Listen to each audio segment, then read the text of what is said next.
करंबेळकर, आजचे वक्ते मनोजी गोविंदवार, उपाध्यक्ष मंदारजी आणि उपस्थित सर्व सज्जन श्रोते हो, सर्व सन्माननीय संचालक,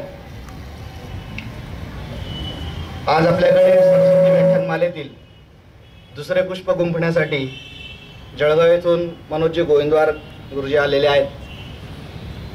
खरं तर आपल्या जिल्ह्यामध्ये इतक्या ताकदीचा, इतक्या प्रकार बुद्धिमत्तेची व्यक्ती आपल्या जवळ असताना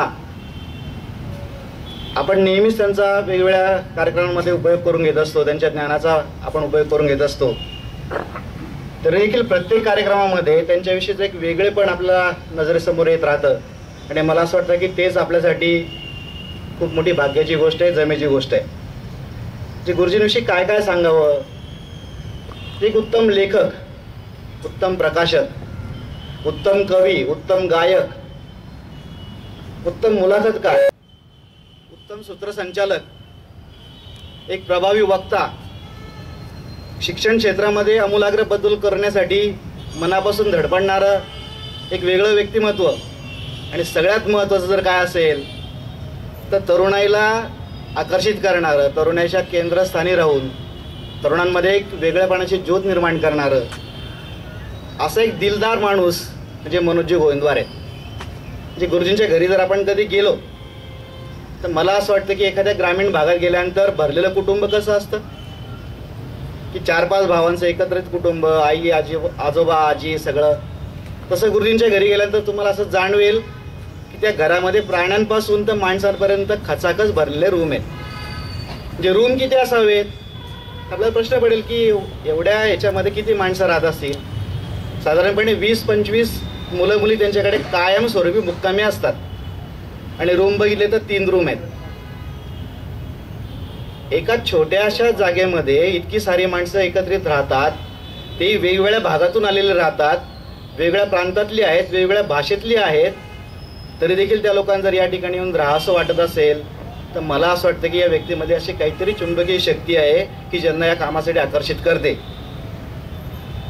एक चांगला समुपदेशक कसा असावा तर गुरुजींकडे बघायला पाहिजे. एक चांगला मार्गदर्शक कसा असावा तर गुरुजींकडे बघायला पाहिजे. एक चांगला लेखक कसा असावा तर गुरुजींची पुस्तकं बघायला पाहिजे. जे पुस्तक हातात घेतल्यानंतर सुरुवातीपासून शेवटच्या पानापर्यंत त्यातलं शब्द सामर्थ्य आपल्याला नक्कीच या माणसाची उंची आपल्याला दाखवता येतं. यूट्यूबवर खूप सारे व्हिडिओ आहेत. आपण जर त्यांची मुलाखतीची पद्धत बघितली तर एखादा कसलेला मुलाखतकार कसा असतो तर गुरुजींकडे बघायला पाहिजे. या सगळ्या वेगवेगळ्या अंगाने बहरलेलं व्यक्तिमत्व आज आपल्याकडे जो विषय मांडणार आहे तो विषय देखील आपल्यासाठी खूप महत्त्वाचा आहे, आपल्या जीवनामध्ये आनंद फुलवणार आहे. स्वतः आनंदी राहता इतरांना आनंदी कसं करावं त्याचं एक उत्तम तंत्र गुरुजींकडे आहे. आणि नुसतं त्यांच्याच पुरतं ते मर्यादित नाही, म्हणजे कुटुंबातली एखादी व्यक्ती अशा अंगाची असते इथपर्यंत आपण समजू शकतो, पण त्यांची सहचारिणी देखील त्यांच्यासोबत पावलावर पाऊल ठेवून नवे खांद्याला खांदा लावून या सगळ्या कामामध्ये तेवढेच गुंतलेली असते. म्हणजे तरुणाईचा आदर्श ताईदादा कसे असावेत ते यांच्याकडे बघता येतं. अशा या बहुआयामी व्यक्तिमत्वाला आज आपल्या समोर सादर करताना आम्हाला मनापासून आनंद होत आहे. आपल्या परिवारातली माणसं, आपल्या समाजातली माणसं, आपल्या जवळची माणसं जेव्हा आपल्याशी वेगळ्या अंगाने संवाद साधतात, मला असं वाटतं आपल्यासाठी खूप जमेची गोष्ट आहे, तितकीच आनंददायी गोष्ट आहे. आणि आपल्या सगळ्या व्याख्यानाचा उद्देशच तो आहे की सर्वांच्या जीवनामध्ये आनंद कसा फुलेल. मला असं वाटतं त्यांचा सगळा परिचय मी या ठिकाणी वेगळ्या अंगाने करून देण्यापेक्षा त्यांच्या वक्तव्यातून आपल्याला नक्कीच होईल. या ठिकाणी मला त्यांची या ठिकाणी आपल्याला माहिती देताना जो आनंद मनापासून होतोय त्याहीपेक्षा जास्त आनंद तुम्हाला त्यांचे शब्द ऐकताना होईल याची मला खात्री आहे. या ठिकाणी माझ्या वाणीला विराम देतो. धन्यवाद.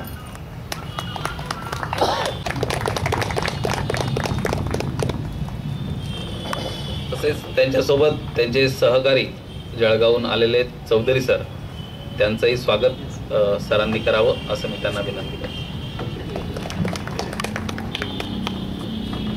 यानंतर आजच्या कार्यक्रमाच्या प्रास्ताविकासाठी वाचनालयाच्या अध्यक्षांना मी अर्थात मी काय दररोज प्रास्ताविक करणार नाही आहे, फक्त आजच्या याच्या बाबतीत मला महत्त्वाचं सांगावं असं वाटतं की सगळेजण उत्सुकतेनं आलेले आहेत, अजूनही कुणी कुणी येत आहेत आणि विशेषतः तरुणाईला खेचणारा वक्ता याचा मला हे जाणवत आहे. सर्व वयोगटातल्या लोकांसाठी अर्थात त्यांच्याकडे आनंद देणारं काहीतरी निश्चित आहे.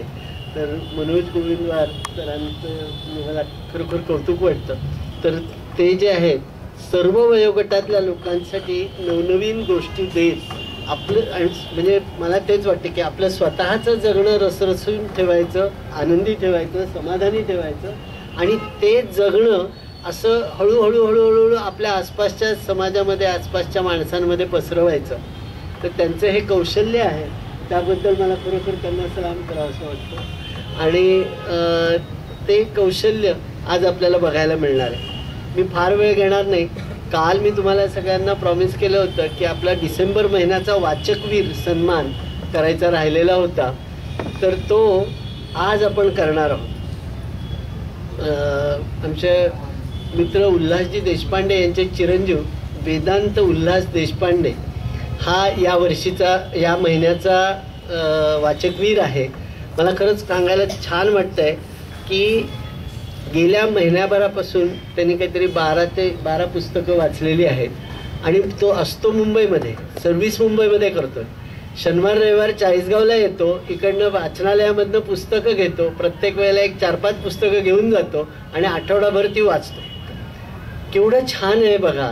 मोबाईल हातात असून सुद्धा असं वाचन करणारा वाचकवीर, मला वाटतं वाचकवीर हा सन्मान त्याच्यासाठी अगदी सुयोग्य आहे. मी वेदांत उल्हास देशपांडे याला इकडे बोलवतो. तो सपत्नीक आलेला आहे, तिनेही इकडे यावं. आजच्या वक्त्यांच्या हस्ते आणखी हे आनंद देणारं सर्टिफिकेट. बरं बरं नाही घ्यायला योगेंद्र दादा पाठवला कॅमेरा नको. आणि मला वाटतं सगळ्यांना आवडेल की एक तरुण मुलगा वाचन ज्या पद्धतीनं करतो त्यांनी एक 2-5 मिनिटात आपलं मत काय आहे ते सांगावं. धन्यवाद. माझं नाव वेदांत उल्हास देशपांडे. मी राहायला सध्या वास्तव्यास मुंबईत आहे आणि रोज माझं पेशा हा कंपनी सेक्रेटरी आहे आणि मी दिवसभर ऑफिसच्या कामाकरता दिवसभर legal terms, legal statements, cases हे दिवसभर लिगल असं वाचत असतो. तरीसुद्धा रोज संध्याकाळी 30 ते 40 पानं मी वाचल्याशिवाय राहत नाही. आणि माझा मुंबईतला खराच सखा असा हा मला पुस्तक या रूपी मिळालेला आहे. कारण की माझं नेचर हे खूप सोशल आहे आणि मला सतत नेहमी आजूबाजूला माणसं लागतात. पण मुंबईत गेल्यापासून माझं तिथे कोणी ओळखीचं नव्हतं, त्यामुळे मी पुस्तकांनाच माझा सखा बनवून घेतला आणि मी नुसतं पुस्तकं वाचत नाही तर मी पुस्तकं जगतो. मी आणि माझी मिसेस सुद्धा, की आम्ही पुस्तक वाचत असताना एकमेकांशी सतत पुस्तक वाचून झाल्यानंतर एकमेकांशी शेअर करतो सगळ्या गोष्टी आणि त्याच्यातून खूप मी स्वतःला मोटिवेट करतो आणि मोटिवेट होतो आणि अजून मला पुस्तक वाचण्याकरता प्रोत्साहन मिळतं. ज्या वेळेला 15 ते 20 दिवसांनी माझं चाळीसगावला येणं होतं त्यावेळेला मी नेहमी तिकडून शुक्रवारी निघतो आणि शनिवारी आपलं एक ग्रंथालय बंद असतं. तर मला असं होतं की कधी एकदा रविवार येतोय आणि मी कधी ग्रंथालयात जातोय की पुस्तकं बदलवण्याकरता. मुंबईमध्ये ग्रंथालय अगदीच जवळ असं हाकेच्या अंतरावर मुळीच नाही आहे. त्यामुळे चाळीसगाव सारख्या ठिकाणी आपल्याकडे एवढं मोठं ग्रंथदालन आहे आणि नक्कीच चाळीसगाव वासियांनी या ग्रंथदालनाचा उपभोग घ्यावा.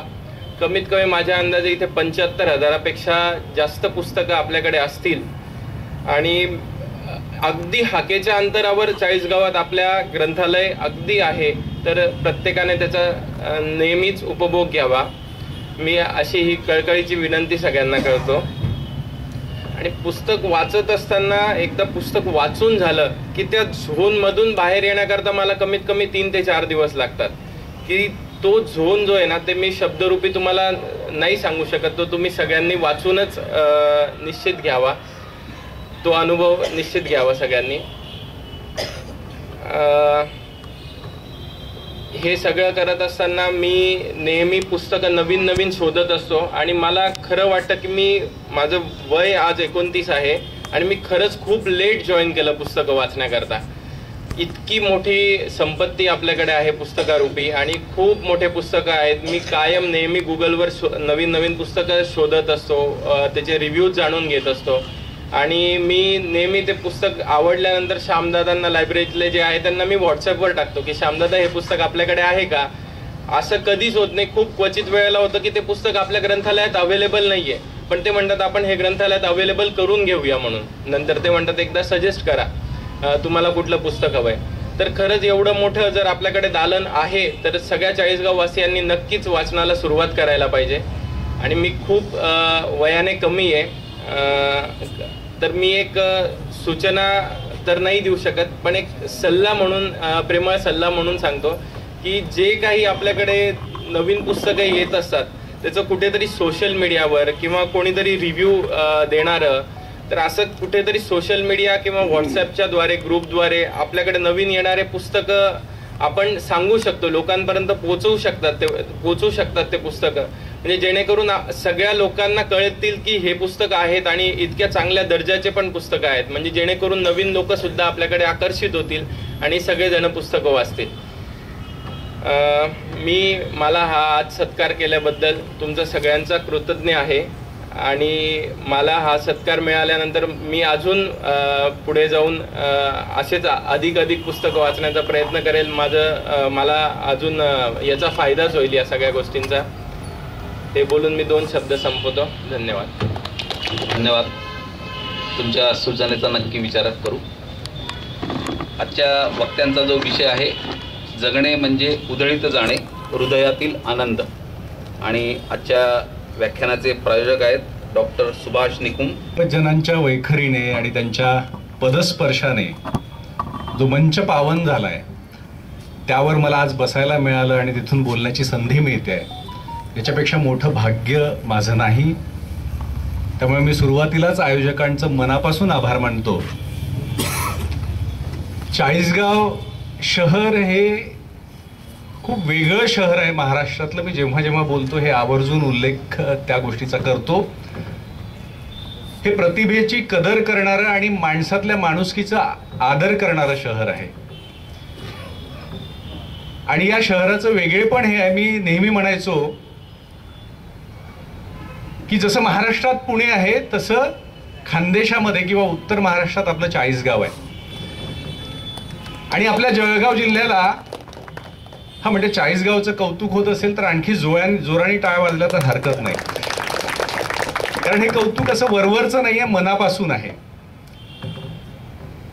मला नेहमी असं वाटतं की आपलं खानदेश किंवा जळगाव हे जर शरीर असेल तर त्या शरीराचं हृदय म्हणजे चाळीसगाव आहे. अशी माणसं या मातीत आहेत, आणि या माणसांविषयी नितांत आदर माझ्या मनामध्ये आहे. आदरणीय डॉक्टर करंबेळकर सर, अध्यक्ष, 90 वर्षाचे तरुण आहेत बाबा इथे बसलेले. त्यांना पाहिल्यानंतर तर माझा हुरूप आणखी वाढला. विश्वास देशपांडे सर आहेत, शुक्ल सर आहेत, पाठक सर आहेत, सगळी मंडळी, म्हणजे कितीतरी मला ओळखीचे चेहरे दिसत आहेत. आणि विशेष म्हणजे आमचे राजेश भाऊ, महाराष्ट्रातल्या अनेक तरुणांचे आयडॉल. तर कायम मला चाळीसगावमध्ये येण्याची ओढ असते, आणि आजही मी वाट बघत होतो की 6 तारीख कधी येईल आणि मला कधी या सगळ्यांना भेटता येईल. आणि येता येता मी मीनाक्षी दिदींचे मला 2दा आदेश झाले कालपासून, आणि येताना आधी माझ्याकडे यायचं आहे, इथे टोल द्यायचं आहे आणि मग पुढे जायचं आहे.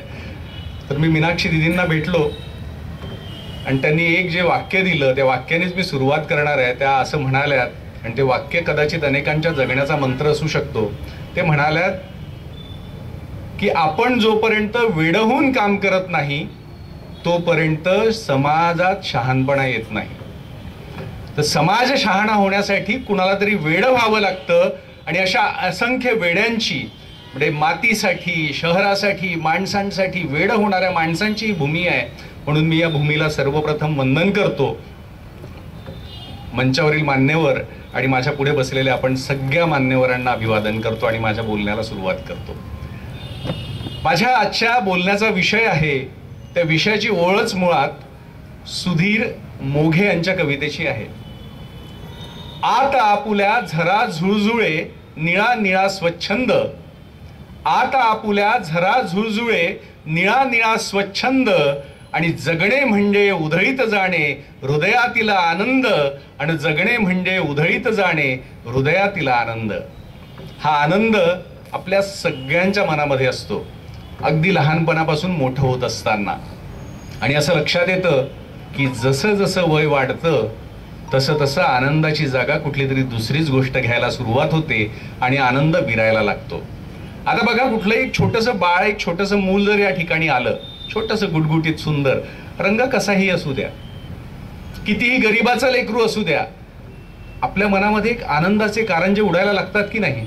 त्याला जवळ घ्यावंसं वाटतं की नाही? तर तो जो आनंद आहे तो आनंद सगळ्यांच्या मनामध्ये कधीतरी होता आणि जगण्याच्या या रहाट गाडग्यात तो आनंद आपण हरवत गेलो. म्हणून आता कधीतरी आपल्याला टाळ्या वाजवायला पण प्रसंग शोधावे लागतात, हसण्यासाठी तरी कुठल्या तरी निमित्ताचं आयोजन करावं लागतं आणि तेव्हा आपल्या चेहऱ्यावर कुठेतरी हसू दिसायला लागतं. आम्ही आमच्या आयुष्यामध्ये जे प्रयोग केलेत, मला म्हणजे वेदांत गुरुजींचं फार आश्चर्य आणि आनंद वाटला, अभिमानही वाटला की त्यांनी इतकी पुस्तकं वाचलीत. याचा मला सर खूप आनंद झाला. म्हणजे आमचे ग्रंथमित्र धुमाळ अण्णा आहेत, त्यांनी सांगितलं की आम्ही असा एक कार्यक्रम करतोय. मला फार आनंद झाला की एक तरुण मुलगा इतकी पुस्तकं वाचतोय. आणि त्यापेक्षा जास्त आश्चर्य वाटलं जेव्हा इथून सांगण्यात आलं ते विवाहित आहेत.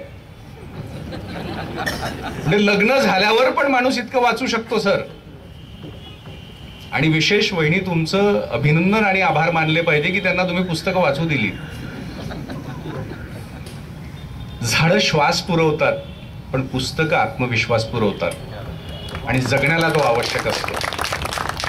ज्या ज्या घरामध्ये पुस्तकांचं कपाट आहे त्या घरामध्ये दुःखाचं स्थान फार क्वचित आहे. आपल्याला बऱ्याचदा असं सांगण्यात येतं, आपल्या शाळांनी सांगितलं, आपल्या शिक्षकांनी सांगितलं, दुर्दैवाने समाजाने पण सांगितलं की मोठं होणं म्हणजे प्रचंड पैसा कमवणं, मोठं होणं म्हणजे यश मिळवणं. पण मोठं होणं म्हणजे ज्या माणसांसोबत आपण राहतो त्या माणसांसोबत आनंदी जीवन जगता येणं म्हणजे मोठं होणं, हे कोणीच सांगत नाहीये. आणि त्यामुळे मी ज्या ज्या घरांमध्ये जातो, ज्या ज्या ठिकाणी जातो, तिथे त्या घरात कुठे पुस्तकं कोपऱ्यात तरी काही दिसतात का हे बघतो. आणि जिथे पुस्तकं दिसतात ते घर आपलं आहे या हे कुठल्याही संवादाशिवाय आपल्याला वाटायला सुरुवात होते. म्हणून तुमच्या घरात जर पुस्तकं असतील तर तुम्ही खूप योग्य मार्गाने तुमचं मार्गक्रमण, जीवनक्रमण करत आहात असा त्याचा अर्थ आहे. पुस्तकं फार महत्वाची आहे. आणि गेले 85 वर्ष चाळीसगाव शहर हे वेगळं का आहे त्याचं हे पण कारण आहे. बेस पक्का आहे. 85 वर्षांपासून किंवा त्याही आधीपासून इथे वाचन संस्कृती आहे. आपण म्हणतो वाचन संस्कृती लोप पावली आहे वगैरे वगैरे, पण मला चाळीसगावामध्ये आल्यानंतर नेहमी सापडतं. मी देशपांडे सरांच्या घरी कितीदा तरी गेलोय, तिथे जेवण केलं आणि त्यांच्या कपाटातली पुस्तकं मी चाळत बसतो. अशी पुस्तकं आपल्या सगळ्यांकडे आहेत आणि असावीत. आणि तोच आपल्या जगण्याचा आणि पुढच्या सगळ्या आयुष्याचा, पुढच्या दिशेचा एक सगळ्यात महत्वाचा धागा असणार आहे. हे का, हे माझ्या पुढच्या बोलण्यात मी सांगणार आहे. माझ्या जीवनामध्ये म्हणजे पु ल देशपांडे नेहमी म्हणायचे आणि कुठल्या गोष्टीवर कशी कोटी करावी, मी येताना पण त्यांचं ते ऐकतच येत होतो. आणि तिथे एक जोक ऐकला मी, त्यांनी सांगितलेला. तो जोक तुमच्यापैकी अनेकांना माहीत असेल. तो विनोद असा होता की पु ल देशपांडे आणि कदाचित वसंतराव देशपांडे आणि सुनीताबाई किंवा भीमसेन जोशी कोणीतरी असेल, 3 जण प्रवास करत होते. आणि घनदाट अशा अरण्यातून जात असताना तिथे पुढे त्यांच्या गवा आला.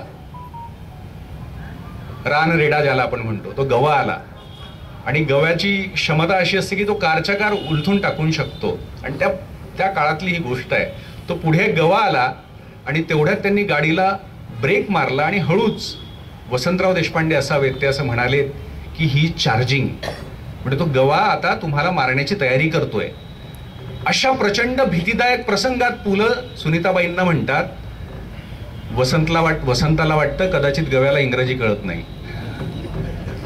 तर जगण्याकडे बघण्याचा जो दृष्टिकोन आहे तो दृष्टिकोन कसा तयार होऊ शकतो, तो कशामुळे होतो, तर मला तरी असं वाटतं तो पुस्तकांमुळे होतो. आणि दुसरं म्हणजे आपण कुठल्या माणसांसोबत राहतो, आपलं विश्व कसं आहे, आणि त्याहीपेक्षा आपल्या घरामध्ये किती माणसं येतात, कुठल्या प्रकारची माणसं येतात. आपण नेहमी म्हणतो ना, श्रीमंती मोजत असतो आपण, पण श्रीमंती ती खरी श्रीमंती असते की तुमच्या घरापुढे किती चपला आहेत. किती शूज आहेत आजच्या भाषेत सांगायचं झालं तर. त्या दिशेनं ज्या माणसांचा प्रवास सुरू आहे त्यांचं जगणं खरोखर समृद्ध होत जाणार आहे. आणि ज्यांच्या घरामध्ये माणसांचं येणं कमी झालंय, त्यांच्या घरामधला संवाद थांबतोय, पुढच्या काळामध्ये आमच्या सगळ्यांचं काम वाढणार आहे असं आमच्या लक्षात येत आहे. वेगवेगळे रिसर्चेस आत्ता आम्ही वाचतोय. या 21व्या शतकातल्या प्रचंड मोठ्या आजारांमध्ये कुठला आजार असेल तर तो एकांतपणाचा आजार आहे. घरात माणसं असतील पण बोलणारं कोणी नसेल, आनंद कुठून येणार आहे? मी नेहमी सांगत असतो, आजच्या बोलण्यात मी सांगतो, हा आनंद येतो कुठून? सगळ्यात आपल्याला डिफाईन करावं लागेल. आनंद म्हणजे काय, सुख म्हणजे काय, यश म्हणजे काय? तर मी कुठेतरी वाचलं होतं, तेच तुमच्या पुढे सांगतोय. मी काही फार मोठा विचारवंत नाही, पण ही जगण्याची सूत्र राजेश भाऊंसारख्या माणसांसोबत राहत असताना, सावजी सरांसोबत राहत असताना आम्हाला कळत गेली की जगण्याची सूत्र काय असतात. आपल्याला यश हा शब्द माहिती आहे, यशस्वी व्हायचंय, आपल्या घरातल्या मुलांना आपल्याला यशस्वी करायचं आहे. पण यश म्हणजे काय? तर यश हे डिपेंड असतं लोकांवर. म्हणजे यश हा शब्द जो आहे तो समाजाशी निगडीत आहे. म्हणजे तुम्ही यशस्वी आहात की नाही हे कोण ठरवणार? तर समाज कसा बघतोय तुमच्याकडे ते ठरवणार. त्यांच्या तुमच्या व्यक्तिगत फिलिंगशी संबंध नाही. म्हणजे एखाद्या व्यक्तीला खूप यशस्वी माणूस आपण समजत असू, पण त्याच्या यातना काय आहेत हे आपल्याला माहिती नाही आहे. दुसरी एक आपली डेफिनेशन आहे सुखाची, आणि हे सुखाची व्याख्या जी जुळलेली आहे ती जुळली आहे आपल्या शरीराशी. सुख जे काही असतं हे सुख आपल्या शारीरिक पातळीवर जुळलेलं असतं. म्हणजे एखाद्या वस्तूतून आपल्याला आनंद मिळतो, एखाद्या उपभोगाच्या ज्या गोष्टी असतात, मटेरियलिस्टिक ज्याला आपण म्हणू, भौतिकवाद ज्याला आपण म्हणू, हे सगळं शरीराशी जुळलेलं असतं. शरीराला ज्यातून आनंद मिळतो ते सुख असतं. मग आनंद काय असतो? तर आनंद ही अशी गोष्ट आहे की त्याच्यासाठी कुठली श्रीमंती लागत नाही, त्याच्यासाठी कुठल्याही वस्तू लागत नाही, त्याच्यासाठी कुठल्याही तथाकथित ज्या काही आजच्या समाजाच्या धारणा आहेत त्या लागत नाही. आनंद त्या गोष्टींमधून मिळतो. किंवा मी अशी डेफिनेशनच केली आहे की श्रीमंत माणसं कोणती आहेत डॉक्टर साहेब? तर श्रीमंत माणसं ती आहेत ज्यांना पैशांशिवाय आनंद मिळवता येतो. ती माणसं खरीखुरी श्रीमंत आहेत. आणि आत्ता आपली ही परिस्थिती आहे की आपल्याकडे एखादी गोष्ट गेल्या 8 दिवसात फ्लिपकार्ट किंवा ॲमेझॉनवरून आलेली नसेल तर जगातले सगळ्यात दुःखी आपण असतो. आणि त्या ॲमेझॉनवरून एखादी गोष्ट तो पार्सल येतपर्यंत तर आपल्यासारखं माहिती आहे काय अवस्था असते. मी पण त्यात सहभागी आहे, मी कोणाला उद्देशून बोलत नाही. ते पार्सल हातात पडेपर्यंत, ते पॅकेट पूर्ण फोडलं जाईपर्यंत आणि ती वस्तू हातात येईपर्यंत काय उत्सुकता ताणलेली असते आपली. आणि तो आनंद, गगनात मावेना असा आनंद, ज्या क्षणी तशीच गोष्ट किंवा तीच वस्तू आपल्या शेजारणीच्या घरात दिसायला लागली की आपला आनंद मावळतो. हे आहे सुख, तो आनंद नाहीच आहे. म्हणून एक सुंदर डेफिनेशन अशी आहे, पैसा आवश्यक आहे जीवनामध्ये जगायला. आम्हाला सगळ्यांना पैसा लागतो. मी कुठला उपदेश करायला नाही आहे. इथे फार थोर माणसं बसलेली आहेत, म्हणजे ज्यांच्या पायाशी मी आल्याबरोबर ज्यांना नमस्कारच करतो ती सगळी माणसं बसले. मी उपदेश कुठलाही करत नाही आहे, पण ज्या प्रयोगशील माणसांसोबत मी राहतोय आणि काही प्रयोग जगण्यातले आम्ही आमच्या घरी करत आहोत ते सगळे तुमच्या समोर ठेवण्याचा प्रयत्न करणार आहेत. आणि त्या आनंदाच्या सूत्रापर्यंत आपण कसं जाऊ शकू याचा आपण विचार करणार आहोत. मला एक असं सुंदर गोष्ट सापडली. पैसा हा महत्वाचाच आहे, पण पैसा कुठे कामात येतो सगळ्यात जास्त? एकाने असंही म्हटलं की तुमचा पैसा कुठला आहे माहिती आहे? तुमचा पैसा तोच पैसा आहे जो तुम्ही खर्च करत आहात. त्याच्या पलीकडे तुमचा पैसा नाहीच आहे जो बँकेत पडलाय. बंडल्स बँकेमध्ये राखून आपला बँक बॅलन्स जो झालाय तो आपला पैसा नाहीच आहे. आपला पैसा तोच आहे जो आपण खर्च करतोय. आणि आपण जेव्हा आपल्या स्वतःसाठी पैसा खर्च करतो तेव्हा ते सुख असतं, कारण त्यातनं काहीतरी वस्तू विकत घेता येते. पण जेव्हा त्याच पैशातून आपण कुणातरी इतरांसाठी काहीतरी विकत घेतो तेव्हा तो आपल्यासाठी आनंदाची गोष्ट ठरते आणि इतरांसाठी सुद्धा आनंदाची गोष्ट ठरते. तर पैशाचा विनियोग कसा आपण करतो त्यावर सगळं अवलंबून आहे. अन्यथा पैसा काय आहे तर आपल्या वाट्याला आलेलं दुःख ऐशो आरामात भोगण्याचं साधन म्हणजे पैसा आहे. किती सुंदर डेफिनेशन आहे बघा. आपल्या सगळ्यांच्या वाट्याला आलेलं दुःख आपण ऐशो आरामात जेव्हा भोगतो तेव्हा पैसा कामात येतो. म्हणजेच घरात सगळं आहे. मी आणि माझी पत्नी, राजेश भाऊ सांगत होते, खरं तर त्यांनी केलेलं कौतुक मला किती पचनी पडेल, आज झोप पण लागणार नाही इतकं कौतुक त्यांनी करून टाकलं. अगदी साधी माणसं आहोत, तुमच्यासारखीच, फार वेगळी नाहीत. पण हे सगळं करत असताना थोडं वेगळेपणाने काही करता येईल का, थोडंसं धाडस करता येईल का, एवढाच आम्ही प्रयत्न करतो. आणि त्या प्रयत्नातून असं लक्षात आलं की हा आनंद कुठून मिळतो, ही श्रीमंती कुठून लाभते. तर एक साधं सूत्र आम्हाला सापडलं. तुमच्या पुढे पण जर मी ऑप्शन ठेवलं ना, तुम्ही तेच चॉईस करणार आहात, तेच निवडणार आहात जे आम्ही निवडलंय. म्हणजे मी मागच्या वेळेस पण इथे जेव्हा माझं व्याख्यान झालं तेव्हा हाच प्रश्न केला होता. मी इथे झालेल्या एका कार्यशाळेत शिक्षकांना सुद्धा हाच प्रश्न केला की तुमच्या पुढे जर पर्याय ठेवलेत, आता आपण थोडंसं एकमेकांशी बोलू सुद्धा, की तुमच्याकडे पर्याय ठेवलेत की आज किंवा आजपासून पुढील 3 दिवस तुम्हाला एका रूम मध्ये बंद करण्यात येईल आणि ती रूम प्रचंड 5 स्टार असेल, पंचतारांकित, सगळं तिथे उपलब्ध आहे आणि पंचपक्वानांसह सगळ्या सुविधा आहेत आणि त्या ठिकाणी तुम्हाला एकटं राहायचं आहे. हा पर्याय तुम्ही निवडणार आहात की असं एखादं ठिकाण, कदाचित रूम तितकी सुंदर नाहीये, ते ठिकाण तितकं लॅविश नाहीये आणि ते पंचपक्वान्न पण नाहीये, साधं जेवण असेल, भरीत भाकरी आपल्या खानदेशची, पण तुमच्या जीवाभावाची माणसं, तुमची आवडती माणसं, तुमचे मित्रमैत्रिणी तिथे असतील, तर कुठला पर्याय तुम्ही निवडणार आहात? सगळ्यांना ऍग्री? आपल्या खरोखर गरजा खूपच वेगळ्या आहेत आणि आपण शोध मात्र फार वेगळ्या गोष्टींचा घेत असतो. हे जेव्हा आमच्या लक्षात आलं, मला हे सूत्र जेव्हा कळलं की आपल्याला काय हवं असतं, तर आपल्याला माणसं हवी असतात. आपल्याला काय हवं असतं? आपल्याला आपल्या माणसांकडून होणारं कौतुक हवं असतं. आपल्याला काय हवं असतं? अशा सगळ्या माणसांसोबत आपल्याला हिंडायला पाहिजे असतं. तेव्हा एक मोठं डिसिजन मी आणि माझ्या पत्नीने घेतलं आणि त्या क्षणी नोकरी सोडली आणि आजपासून मी नोकरी करणार नाही. अर्थात नोकरी सगळ्यांनी सोडायची असं नाही आहे. मला ती पेलवणारी नोकरी नव्हती आणि ती नोकरी सोडली आणि त्या दिवशी उद्याची चूल पेटणार की नाही ही चिंता असताना आम्ही तो निर्णय घेतला आणि असं लक्षात आलं की असं काही नसतं, चूल बिल आपोआप पेटते. तुम्ही जेव्हा अडचणीत असता तेव्हा कुठून तरी एक अदृश्य हात येतो आणि तुम्हाला मदत करतो.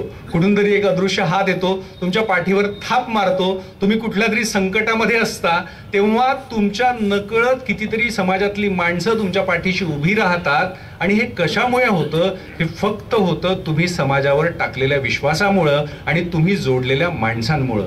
म्हणून मला यशाची, सुखाची आणि आनंदाची व्याख्या समजत गेली ती अशी की यशस्वी व्हायचं असेल तर काय करायचं असतं? फार काही करायचं नसतं.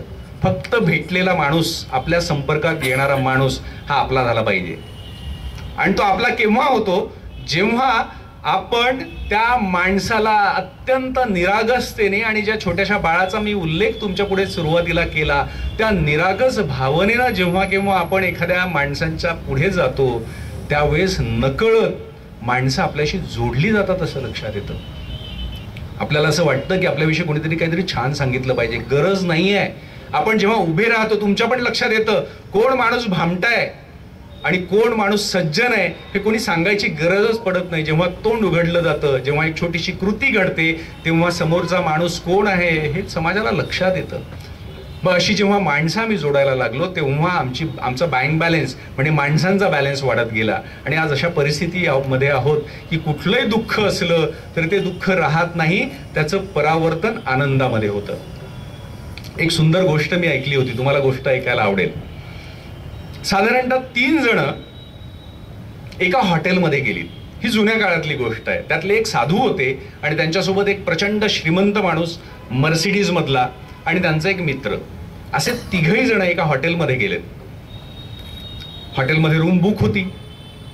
ते त्या रिसेप्शनवर आलेत. रिसेप्शनला त्यांनी सांगितलं की आमचं बुकिंग आहे. हे समजल्यावर लक्षात आलं की त्यांची बुक आहे 18व्या मजल्यावरती आणि त्या हॉटेलच्या त्या रिसेप्शनिस्टनी चावी दिली यांच्या हातात. 18व्या मजल्यावर रूम आहे, श्रीमंत मोठी रूम, छान हवा येणारी रूम, हवेशीर, जिथून सगळं शहर दिसू शकतं अशी रूम. ते खुश होता जो मर्सिडीज मधून आलेला माणूस, ज्याने त्या साधूंना तो घेऊन आलेला होता. तो खुश होता की चला इतक्या छान ठिकाणी आपण यांच्यासोबत आता थांबणार आहोत. एवढ्यात रिसेप्शनिस्टनी बॉम्ब टाकला. त्यांनी सांगितलं, आणि जुन्या काळातली गोष्ट आहे की लाईट गेलेली आहे आणि जनरेटर नाही.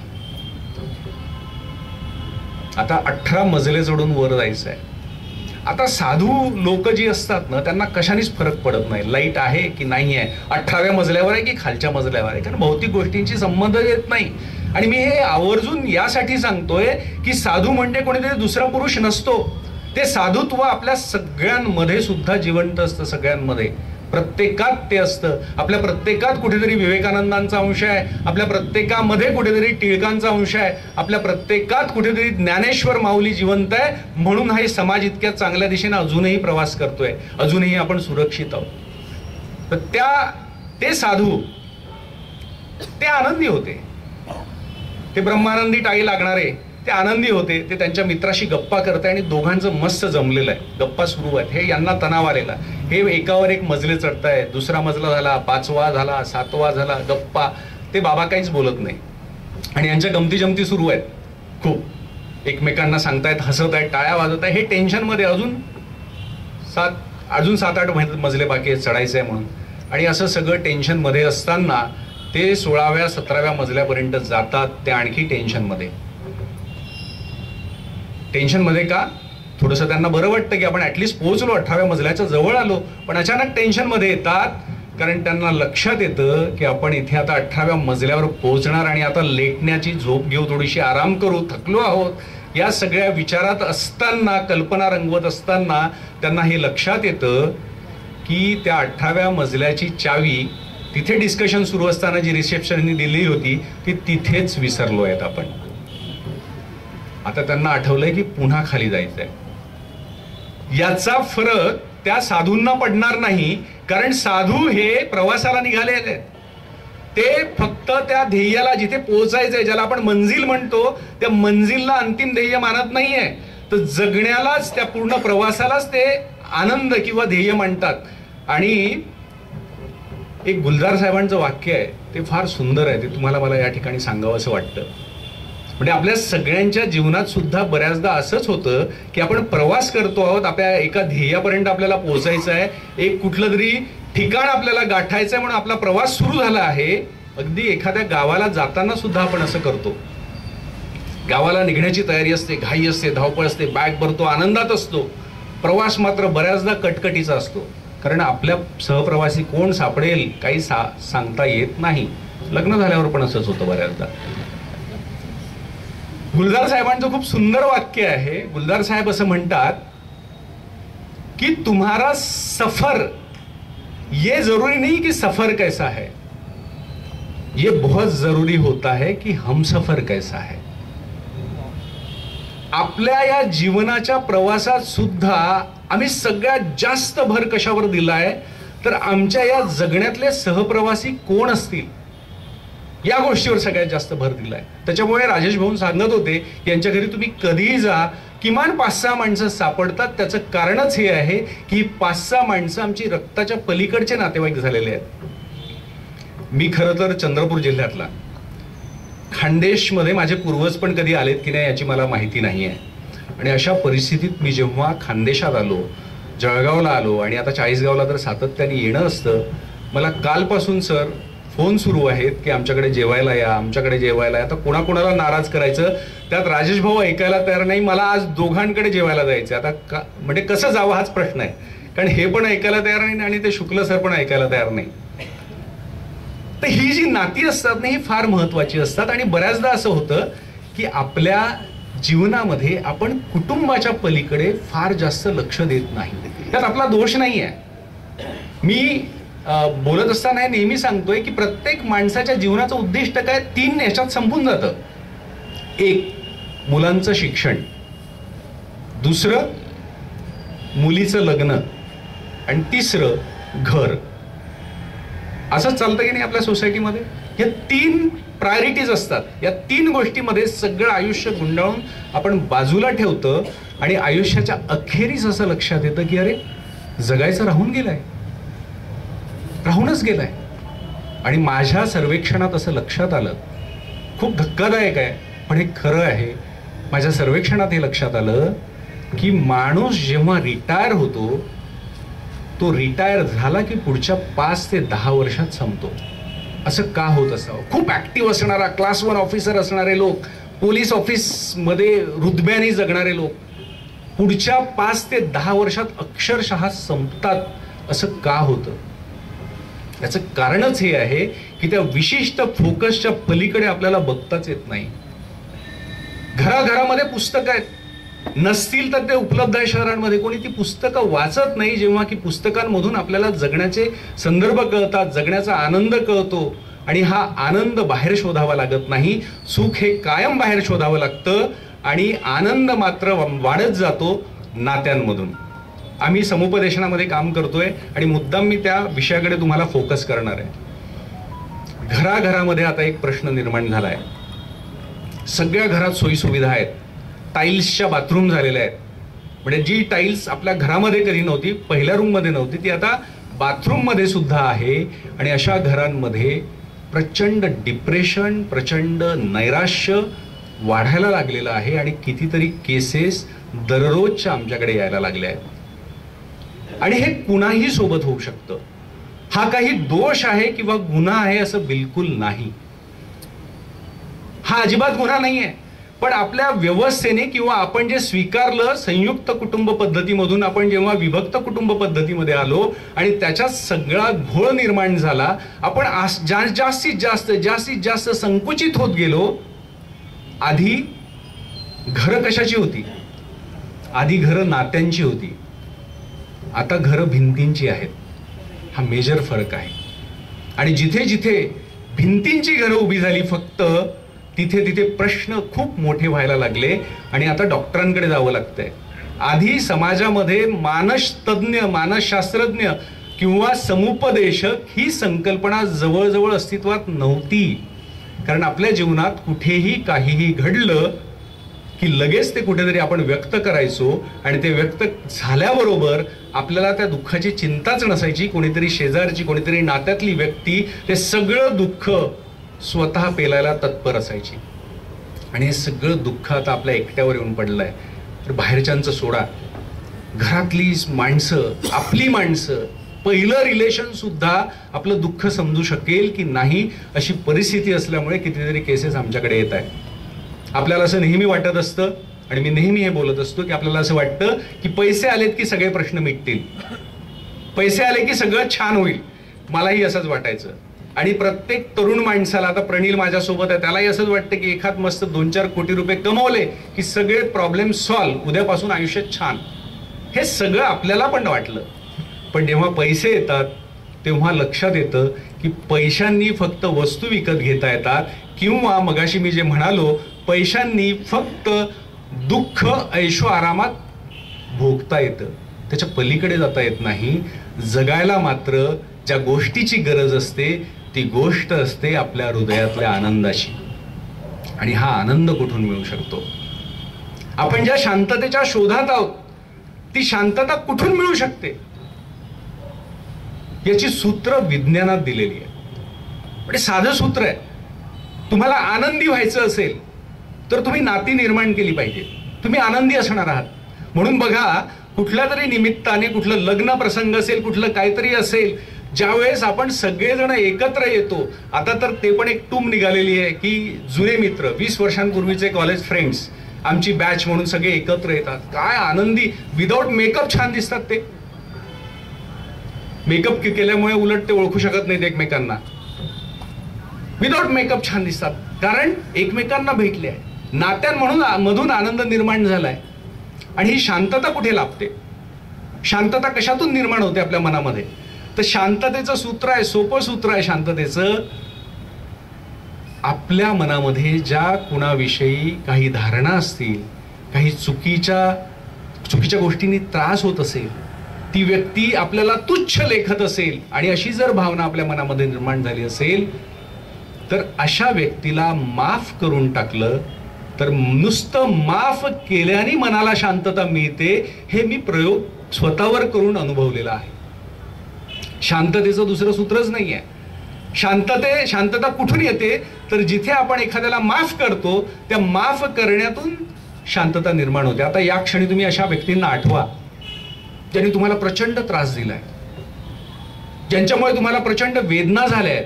ती व्यक्ती घराबाहेरची असू शकते, ती व्यक्ती कदाचित घरातली असू शकते. त्या व्यक्तीला आठवा आणि या क्षणी जर माफ करता येत असेल तर त्यांना माफ करण्याचा प्रयत्न करा. तेव्हा शांतता मिळते. ज्या क्षणी आपण एखाद्याविषयी प्रचंड मनापासून, म्हणजे मी इथे आल्यानंतर मला ही सगळी मोठी माणसं, थोर माणसं जेव्हा मला दिसली त्या क्षणी मी कृतकृत्य झालो. मला बाबा किती दिवसांनी भेटलेत, किती वर्षांनी मी भेटलो. जेव्हा त्यांना मी नमस्कार केला, त्यांच्याप्रती मी कृतज्ञता व्यक्त केली, राजूभाऊंप्रती जेव्हा मी कृतज्ञता व्यक्त करतो तेव्हा मला मनोमन आनंद होतो, मला शांतता मिळायला लागते. हा प्रयोग आपण करून बघू शकतो. आणि आनंद कशामुळे मिळतो तर जी गोष्ट मी तुम्हाला सांगण्याचा प्रयत्न केला आहे की आनंद हा नात्यांमधून मिळतो. आपण जेवढी नाती जोडत जाऊ, जितकं नात्यांमध्ये समृद्ध होत जाऊ, नाती वाढवत राहू, तेव्हा आनंदाचा बॅलेन्स आपला वाढत जातो.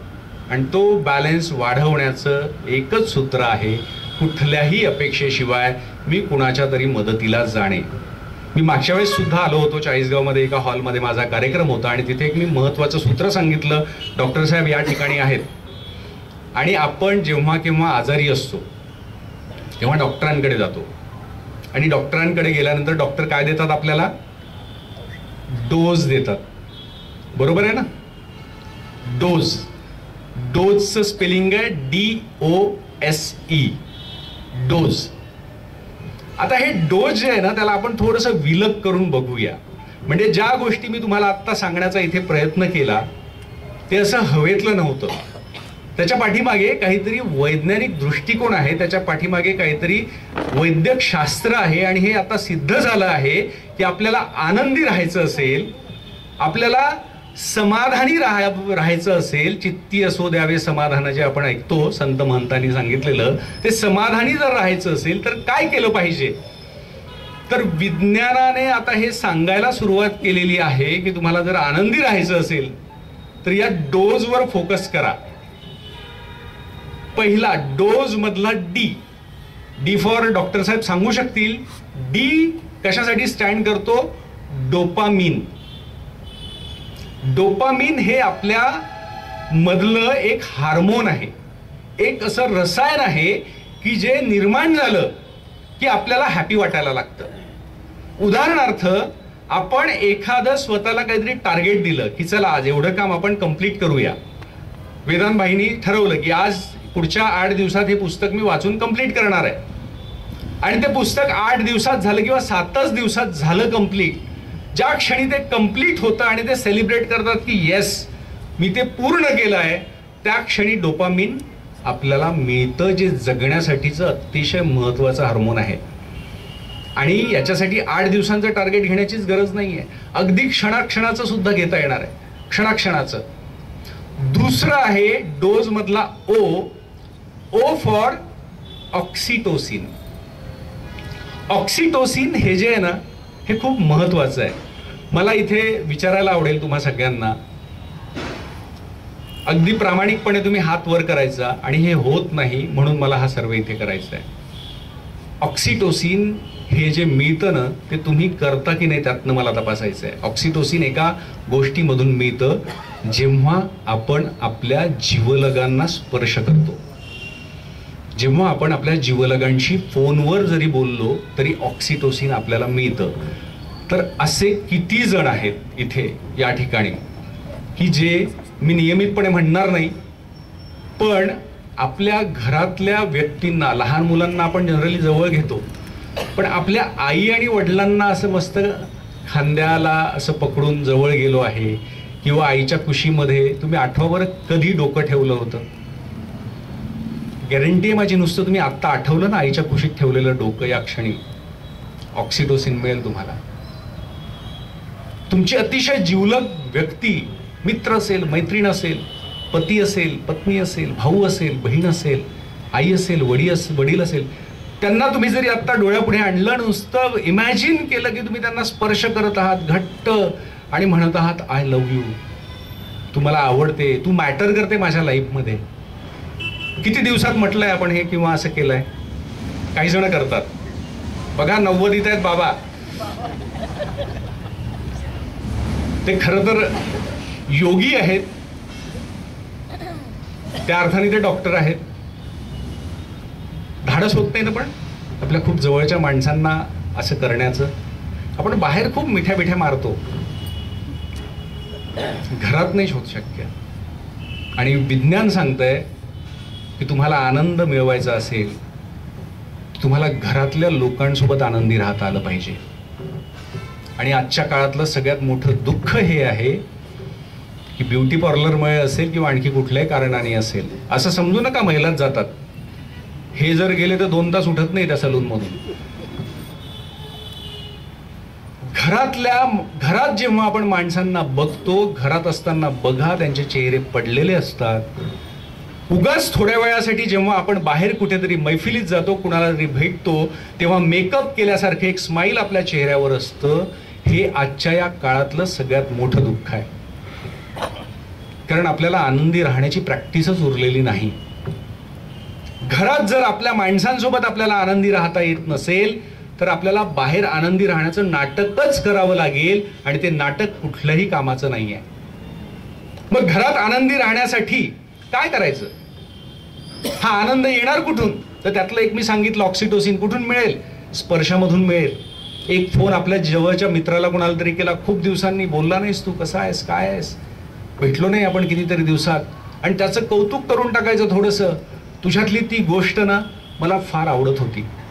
जनरली मी समुपदेशनाच्या याच्यात एक गोष्ट औषध म्हणून सांगत असतो. ती कुठली माहिती आहे? आपल्याला स्वतःला आनंदी राहायचं असेल ना, एक काम आवर्जून करायचं. आज पण तुम्ही हे संपल्यानंतर तुम्ही हा प्रयोग करू शकता. फक्त आता तुम्हाला माहिती आहे की इथे आधीच सांगितलं होतं, पण काय हरकत नाही करायला. हिंमत आता तुमची जरा मजबूत झाली असेल. कुठली आपल्या संपर्कातील जी कुठली व्यक्ती असेल तिच्यातलं विशेष काय आहे हे आपण शोधायचं. जसं मी आल्या आल्या अण्णांना म्हटलं, अण्णासाहेब आजच्या कार्यक्रमाचे तर मुख्य वक्ते तुम्हीच दिसत आहात. त्यांचा एकूण पेहराव पाहिल्यावर मला हेवा वाटला त्यांचा. मी ॲक्च्युली तसं यायला पाहिजे होतं. तर अण्णा गुदगुल्या झाल्याच असतील तुम्हाला. आणि आज रात्री पण ते आठवेल की मी आणि बायकोनी कौतुक नाही केलं किंवा घरच्यांनी नाही केलं, पण या बाहेरच्या माणसांनी केलं बा. प्रत्येकातलं एक छोटंसं विशेष जर आपल्याला शोधता आलं, प्रत्येकात असतं.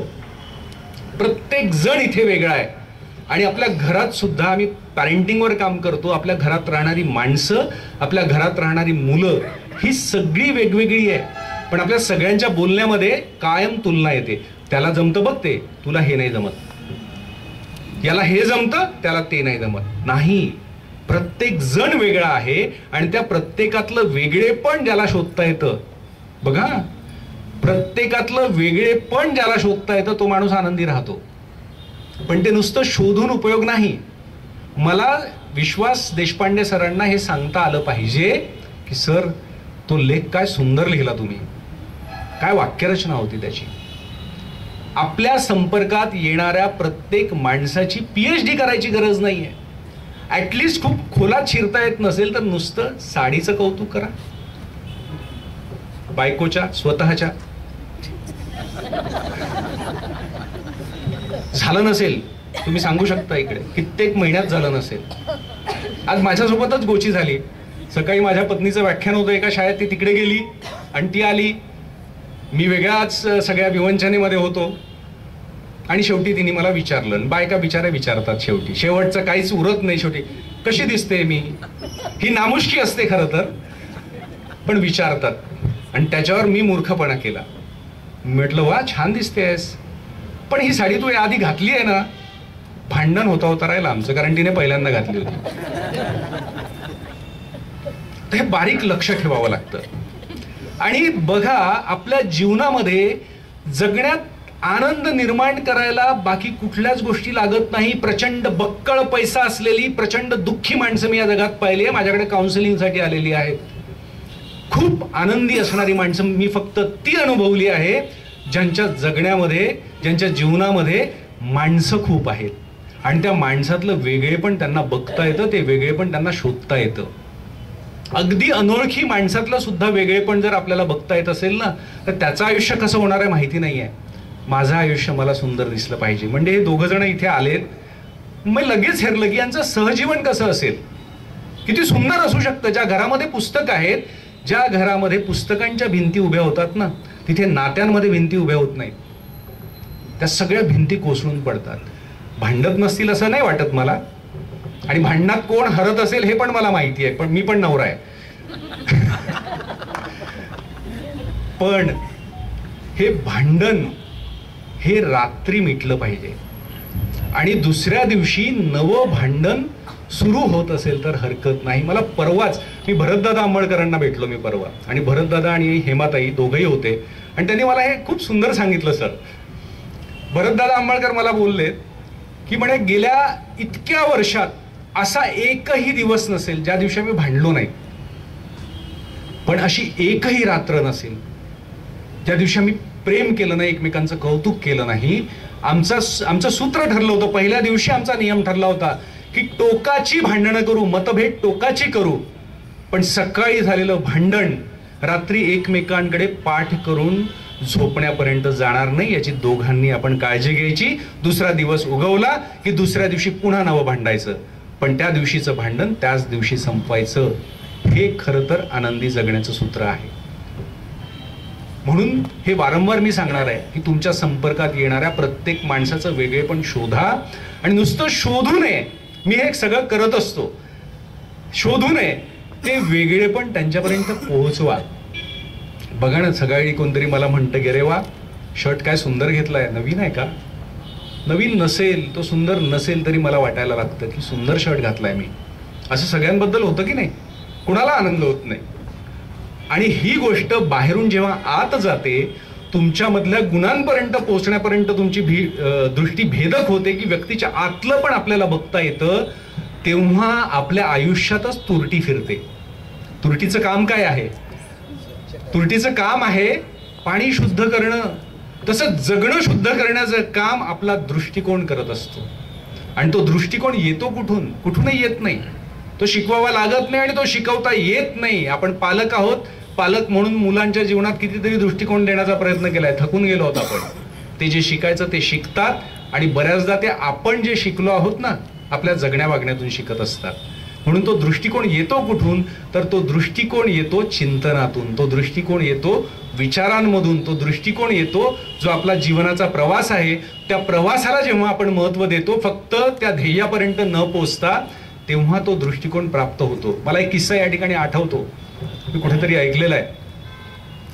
लोकमान्य टिळकांनी गीता रहस्य लिहिलेलं होतं, आणि त्याच्या प्रस्तावनेमध्ये त्यांनी सांगितलेलं आहे आपल्याला कायम काहीतरी मिळवायचं असतं. मी पण त्यातलाच आहे. काहीतरी प्राप्त झालं म्हणजे आपण खूप खुश, मग आपण सेल्फी टाकतो, फोटो टाकतो सोशल मीडियावर, ते सेलिब्रेट करतो. त्यातल्या काही जणांना तुमचे ते फोटो बघून प्रचंड दुःख होतं, काही जणांना खूप आनंद होतो. हे सगळं चालत राहणार, पण तो प्रवास तिथेच थांबतो.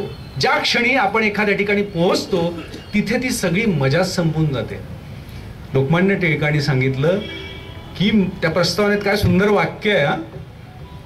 आज मला आपल्याला सांगताना दुःख होत आहे की गीता रहस्य माझं लिहून पूर्ण झालंय. खरं तर आपण कसं सांगतो ते, आज मला आनंद होतोय. लोकमान्य टिळकांनी उलट सांगितलं, मला गीता रहस्य लिहून पूर्ण झालं याचं मला आज दुःख होत आहे, कारण त्या लिहित असताना ज्या चिंतनामध्ये मी डुंबून राहायचो, ज्या चिंतनामध्ये मी तासन तास बुडून राहायचो, आणि त्यातनं जो मला आनंद मिळायचा, तो आनंद आता माझ्या आयुष्यातून संपलेला आहे, म्हणून मला दुःख होत आहे.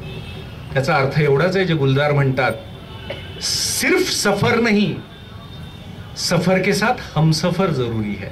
ते चिंतन आवश्यक आहे, ती माणसं आवश्यक आहे, तो दृष्टिकोन आवश्यक आहे. आणि त्यासाठी चाळीसगाव सारखं सुंदर शहर, इतकी सुंदर माणसं. एक आणखी विषय येतो याच्यामध्ये, थोडं विषयांतर होईल पण महत्वाचं आहे.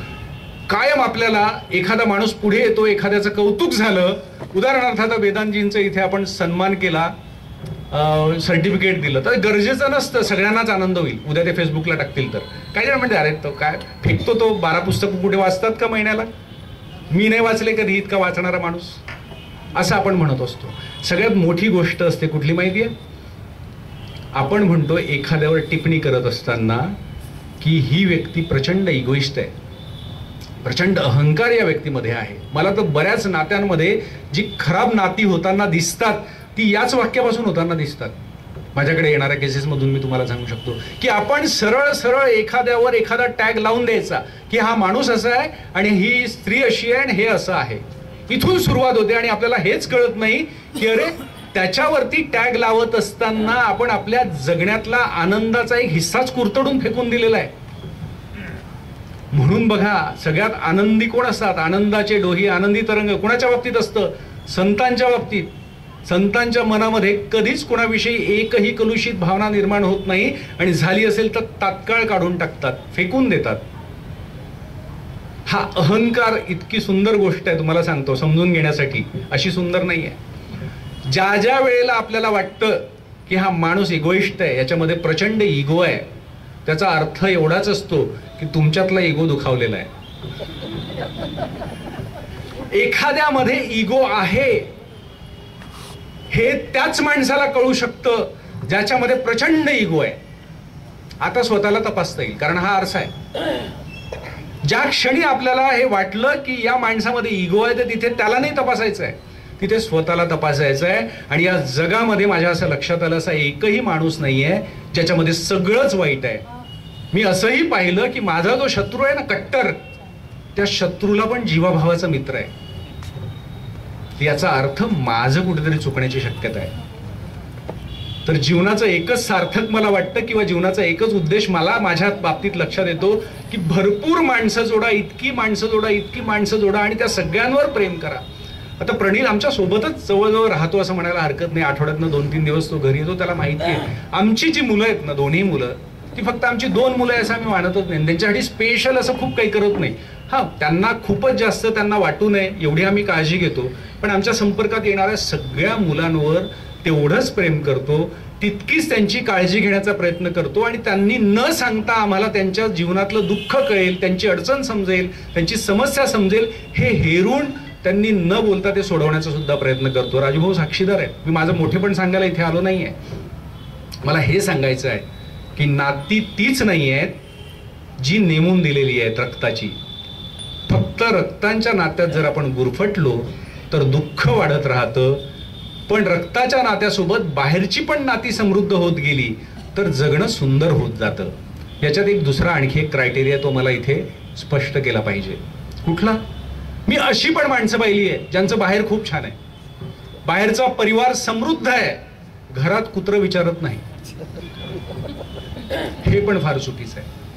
तुम्हाला घरातली माणसं आणि बाहेरची माणसं यांच्यामध्ये फार भेद करता आला नाही पाहिजे वागत असताना.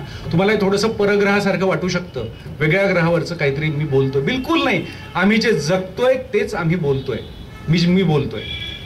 मी इथे कुठलीही एखादी खोटी गोष्ट कुठून तरी उचलून तुमच्यापुढे मांडत नाहीये. आम्ही हा भेदभावच ठेवला नाही. माझ्या घरामध्ये माझ्या मुलाला, मोठ्या मुलाला माझ्या बायकोने सांगून दिलं की हे जे घर आहे, आणि 2 साक्षीदार इथे बसले आहेत, हे जे घर आहे हे तुमचं नाही, हे आम्ही देऊन टाकणार आहोत. घर एकच आहे, हे देऊन टाकणार आहोत. तुमचं घर तुम्हाला बघायचं असेल तर बघा, नाही तर हे सगळ्यांचं घर आहे, तुमचं घर आहे असं समजा. हे फक्त तुमचं घर नाहीये, हे सगळ्यांचं घर आहे. हे जेव्हा सांगितलं जातं ना, तेव्हा 2 भावांची आणखी 200 भावंड तयार होतात आणि समाज सुंदर होत जातो. किंबहुना आपल्या भारतीय समाजाची हीच रचना होती. दुर्दैवाने टीव्ही आला, आता तर त्यात मोबाईल आले आणि आता एकच नातं निर्माण झालेलं आहे. माफ करा पण हे खरं आहे. कुठलं नातं? ती व्यक्ती आणि मोबाईल, या दोघांचं नातं. आणि मध्ये मध्ये कुठलं तरी नातं मग डोकावत असतं, आणि तेही बऱ्याचदा मोबाईलवरच डोकावतं. तर मोबाईल की काही ही वाईट गोष्ट नाही आहे, पण या नात्यांना सांभाळणं आणि कॉन्शियसली सांभाळणं गरजेचं झालेलं आहे. आजकाल मोबाईलमध्ये बघत असताना आपण चेहरे न्याहाळायला विसरलो की चेहऱ्यावरचे भाव काय आहेत. आपल्यासोबत जी व्यक्ती बसली आहे त्यांच्या मनात काय चाललं असेल. आणि तुम्हाला सांगतो, इतका आनंद होतो. नाती कशी जुळतात जेव्हा आपल्या पुढे कोणीतरी बसलेलं असतं आणि आपण त्यांना म्हणतो की अरे काय झालं, किंवा नुसता आवाज ऐकून म्हणतो की बरं नाही का, तुला त्रास होतोय का काहीतरी. त्यांना असं वाटतं साक्षात्कार झाला की काय, यांना चमत्कार झाला काहीतरी, माझ्या मनातलं ओळखलं. आणि तिथून नातं घट्ट व्हायला सुरुवात होते. कारण नातं हे काळजीतून निर्माण होतं की कोणीतरी आपली काळजी घेत आहे. मी बरेच संसार उद्ध्वस्त होताना पाहिले. त्यातलं सगळ्यात महत्वाचं कारण, आणि विशेषतः इकडच्या वर्गाची तक्रार, सगळं छान आहे असंच असतं ना, सगळं छान आहे, पण लक्षच नाही आहे माझ्याकडे, व्यक्तच होता येत नाही. कुठे व्यक्त व्हावं? एकतर समर्पण केलेलं आहे आयुष्याचं, आणि घरातल्या माणसाला बाहेरचे काम, बाहेरचे ताण, बाहेरच्या सगळ्या गोष्टी, या पलीकडे आपल्यासोबत राहणाऱ्या माणसांच्या काही भावनिक सुद्धा गरजा आहेत का हे माहीतच नाहीये. आणि हे खरंच असं घडतंय, बरोबर आहे की नाही? तुमच्याकडनं खरं तर टाळ्या आल्या पाहिजे या गोष्टीसाठी. मी तुमची बाजू मांडतोय, वकिली करतोय इथे. आणि काही वेगळं पाहिजे नसतं. माझ्या व्याख्यानाचा आणखी एक विषय आहे, बायकोचं मानसशास्त्र. दुसरं पण, त्याच्यात नाव टायटल नसलं तरी नवऱ्यांचं मानसशास्त्र ते ओघानं येतच. काही वेगळं पाहिजे नसतं. एक प्रेमाचा स्पर्श, एक प्रेमळ नजर. आणि तू थकलीस का आज? बरं वाटतंय का तुला? एवढंच वाक्य ब्रह्मवाक्य आहे. एवढं केलं की संसार सुखाचा होतो. माझा तरी झालाय, प्रणीला आहे इथे पुढे. फार काही वेगळं, काही खूप वस्तू घेऊन द्यायच्या नाही आणि काही करायचं नाही असं बिलकुल काहीच नाहीये. तर नातं आपल्याला ऑक्सिटोसिन देतं. आणि जीवनामध्ये आपल्याला इतके गैरसमज पसरवले गेले आहेत. आपल्याला असं सांगितलं जातं जीवनात हे पाहिजे, ते पाहिजे, आनंदी राहण्यासाठी दुसरं काहीच नको, नाती हवी आहेत. नाती, त्याच्या पलीकडे दुसरं काहीच नाही. समृद्ध नाती, एकमेकांवर विश्वास असलेली नाती. आणि नुसता विश्वास नाही तर जिथे भांडता पण येतं विश्वासाने, हक्काने, अशी नाती. आणि ज्या भांडणामध्ये कोणीतरी वरचढ असतो आणि कोणीतरी खाली असतो, अशी नाती नाही. जिथे दोघांनाही बोलण्याचं स्वातंत्र्य आहे, पटवून देण्याची संधी आहे, अशी नाती. या नात्यांनी आयुष्य समृद्ध होतं, ऑक्सिटोसिन मिळतो. आज तुम्ही जरूर प्रयत्न करा, माझी विनंती आहे. हा प्रयत्न तुम्ही अगदी जेव्हा हे संपेल आत्ता सुद्धा करू शकता. जस्ट कुणाचा तरी हातात घ्या, छान प्रेमाने, तो उबदार हात, तो स्पर्श अनुभवा. कुणाच्या तरी खांद्यावर हात ठेवा. लहान असेल कोणी तर त्याच्या डोक्यावर नुसता हात फिरवा. तुम्हाला पण ऑक्सिटोसिन, त्याला पण ऑक्सिटोसिन. इतकं सोपं तंत्र. दिवसभरात घरी गेलो की जी लहान मुलं असतात ती धावत आली की त्यांना कवटाळून घ्यायचं. सगळ्यात सोपं औषध, स्वस्त औषध. आणि 21व्या शतकात तर औषधं खाऊत की नाही अशी शंका निर्माण होणार आहे. त्यावर मी 2-3 डॉक्टर इथे बसले, मी त्यावर बोलणार नाही. पण औषधांच्या पलीकडे जाऊन हे एक औषध खूप महत्वाचं ठरणार आहे. तर एक काम जरूर करा. आणि तुम्ही या ठिकाणी ना एक संकल्प करा. मला असं वाटतं या इतक्या सुंदर, ज्याला 85 वर्षांची परंपरा आहे, किती थोर माणसं येऊन गेली असतील अण्णासाहेब मला माहिती नाही.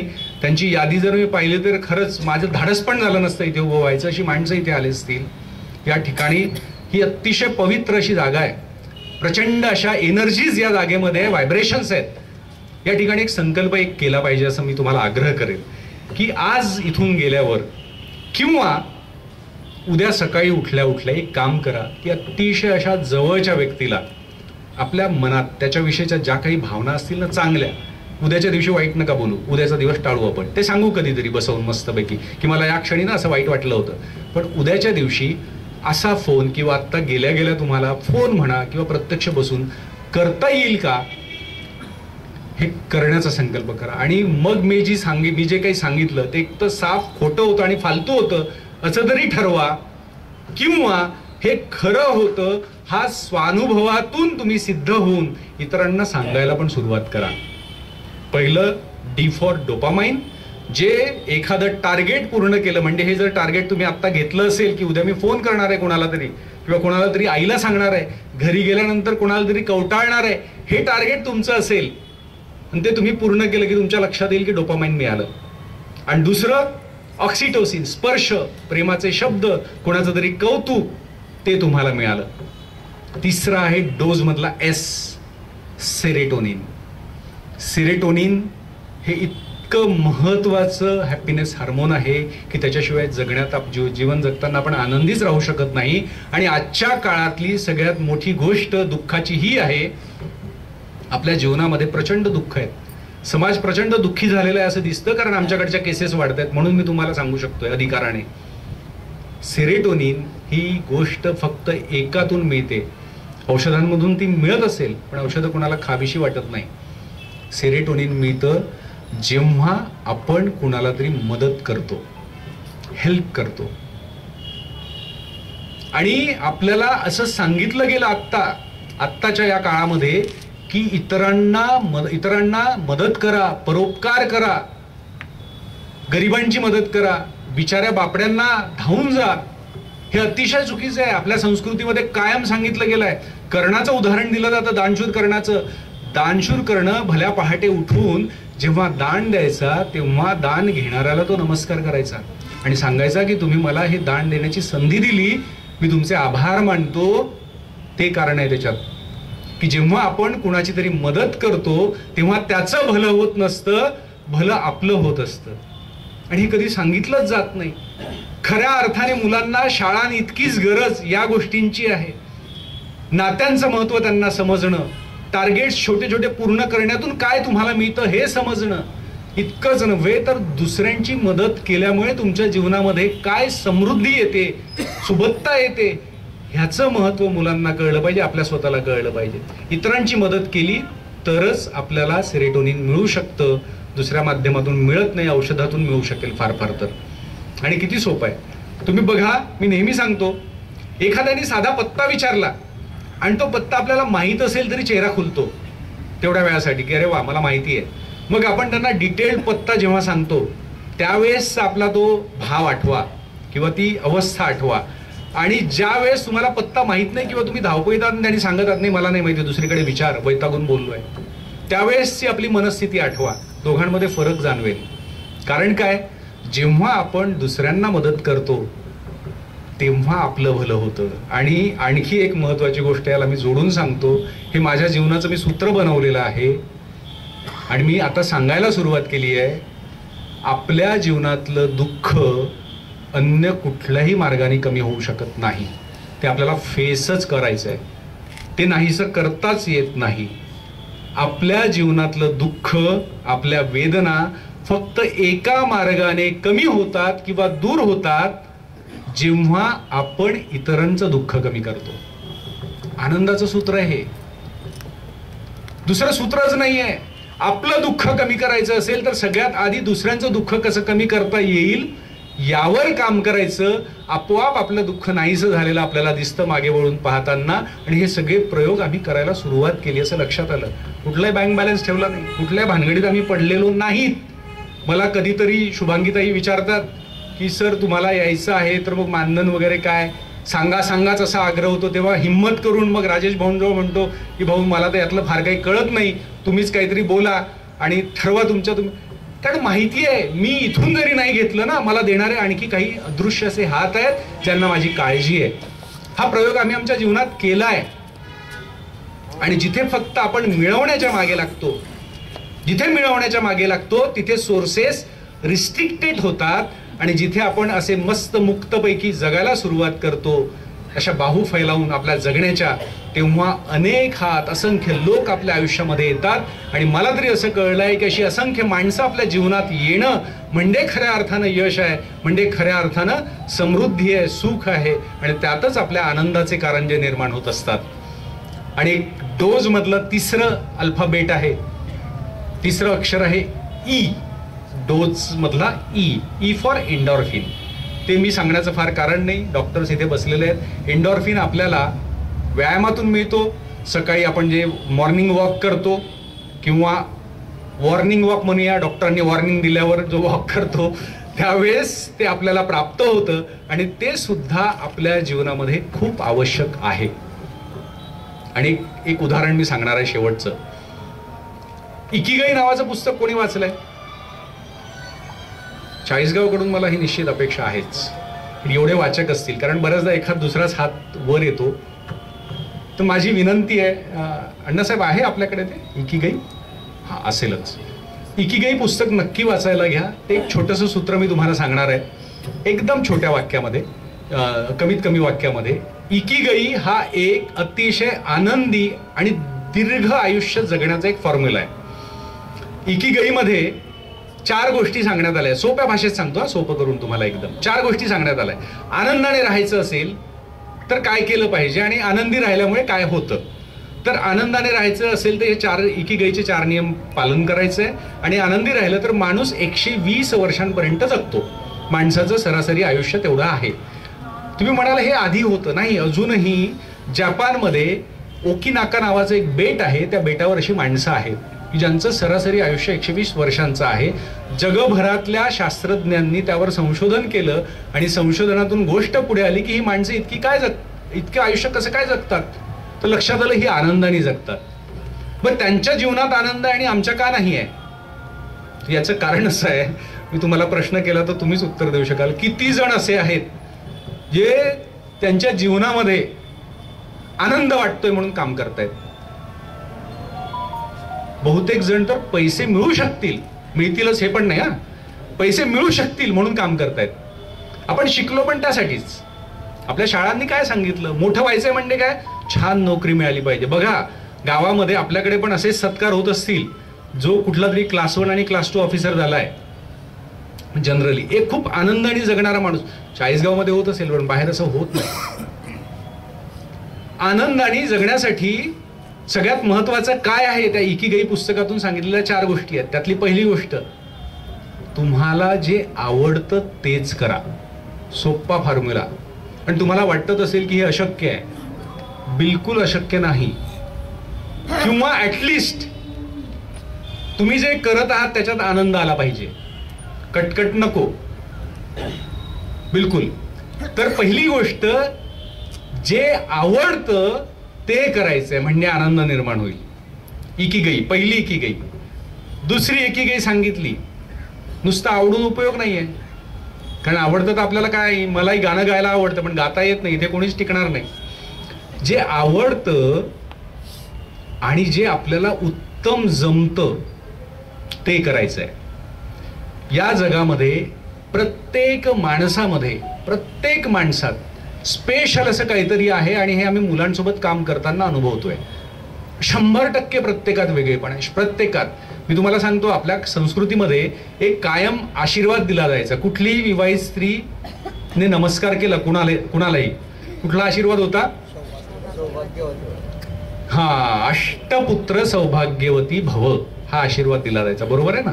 आता असा देत नाही, देऊ शकत नाहीत. अष्टपुत्र, हे अष्टपुत्र कुठून आलं आपल्याला त्यावेळेस माहिती होतं.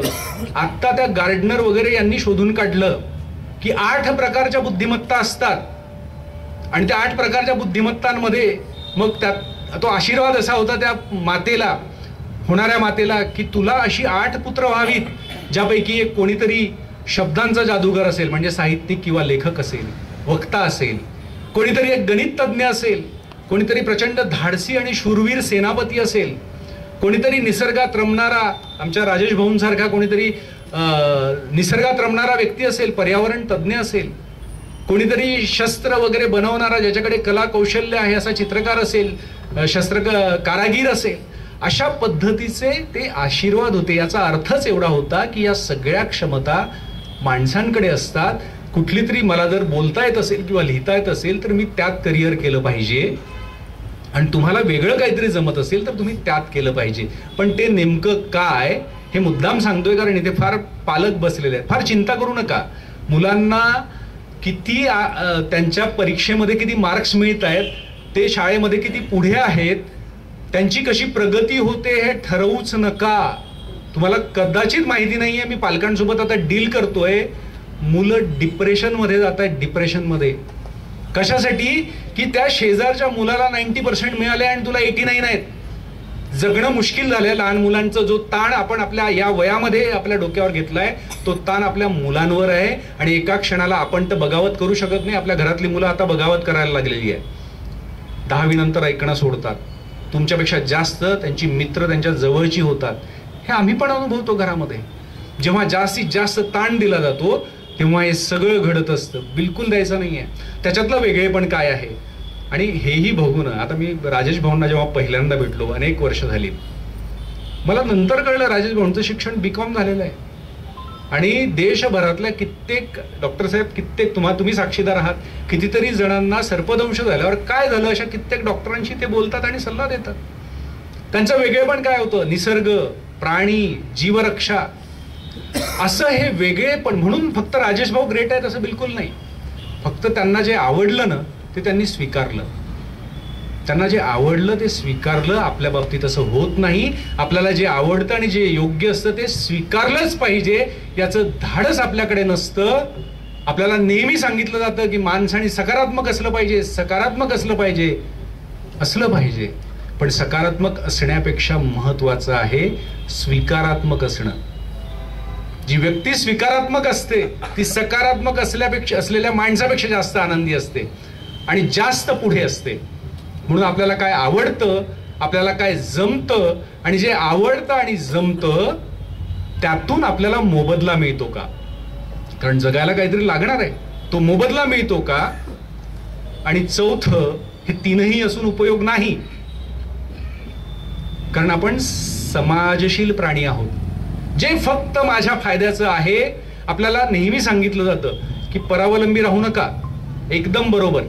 आपल्याला हेही सांगितलं जातं की स्वावलंबी असलं पाहिजे, काही प्रमाणात बरोबर, पण 100% बिलकुल नाही.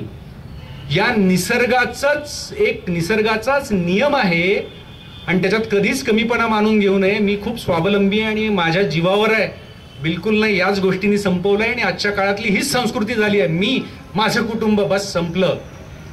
जगाचा नियम आहे, निसर्गाचा नियम आहे, परावलंबन नाही, स्वावलंबन नाही, परस्परावलंबन. तुम्ही तिथे आहात श्रोता म्हणून मी वक्ता म्हणून मी इथे उभा राहण्याची लायकी ठेवतोय. ते झाड तिथे उभं आहे म्हणून मी इथे श्वास घेऊ शकतोय. तर निसर्गाचा नियम आहे परस्परावलंबन. मला आज येत असताना आपल्याच चाळीसगाव शहराचे सुपुत्र, आणि काय चाळीसगाव शहर आहे, मला कौतुक वाटतं. भोकरे कुटुंबीय, काय माणसं आहेत. मी आधुनिक संतच म्हणतो अशा सगळ्या लोकांना. भोकरे सरांचा फोन आला आणि ते मला म्हणत होत्या, वहिनी सर दोघेही बोलत होते, म्हणे खूप सारे आमच्याकडे जॅकेट, स्वेटर्स हे सगळं पडलंय आणि सगळे नवीन आहेत, वापरलेच नाही गेले आहेत, आणि आम्हाला इतकं गिल्ट फील होतोय की हे नुसते पडू नयेत, आपण काहीतरी केलं पाहिजे. आता वर्ष होऊन गेलं म्हणे हे सगळं पडू नये, कुणाला तरी दिले पाहिजेत. पण मनोज, मला ना थोडी शंका येते आहे की आपण ज्यांना कोणाला विचारू तर ते विचारणं किती योग्य आहे की तुम्हाला हे लागणार आहे का, तुमची गरज आहे का, हे कसं विचारायचं? कारण आमच्याकडे अनेक मुलं येतात आणि विचारण्यामुळे अपमान तर होणार नाही. म्हटलं सर, हा विचार तुम्ही करूच नका.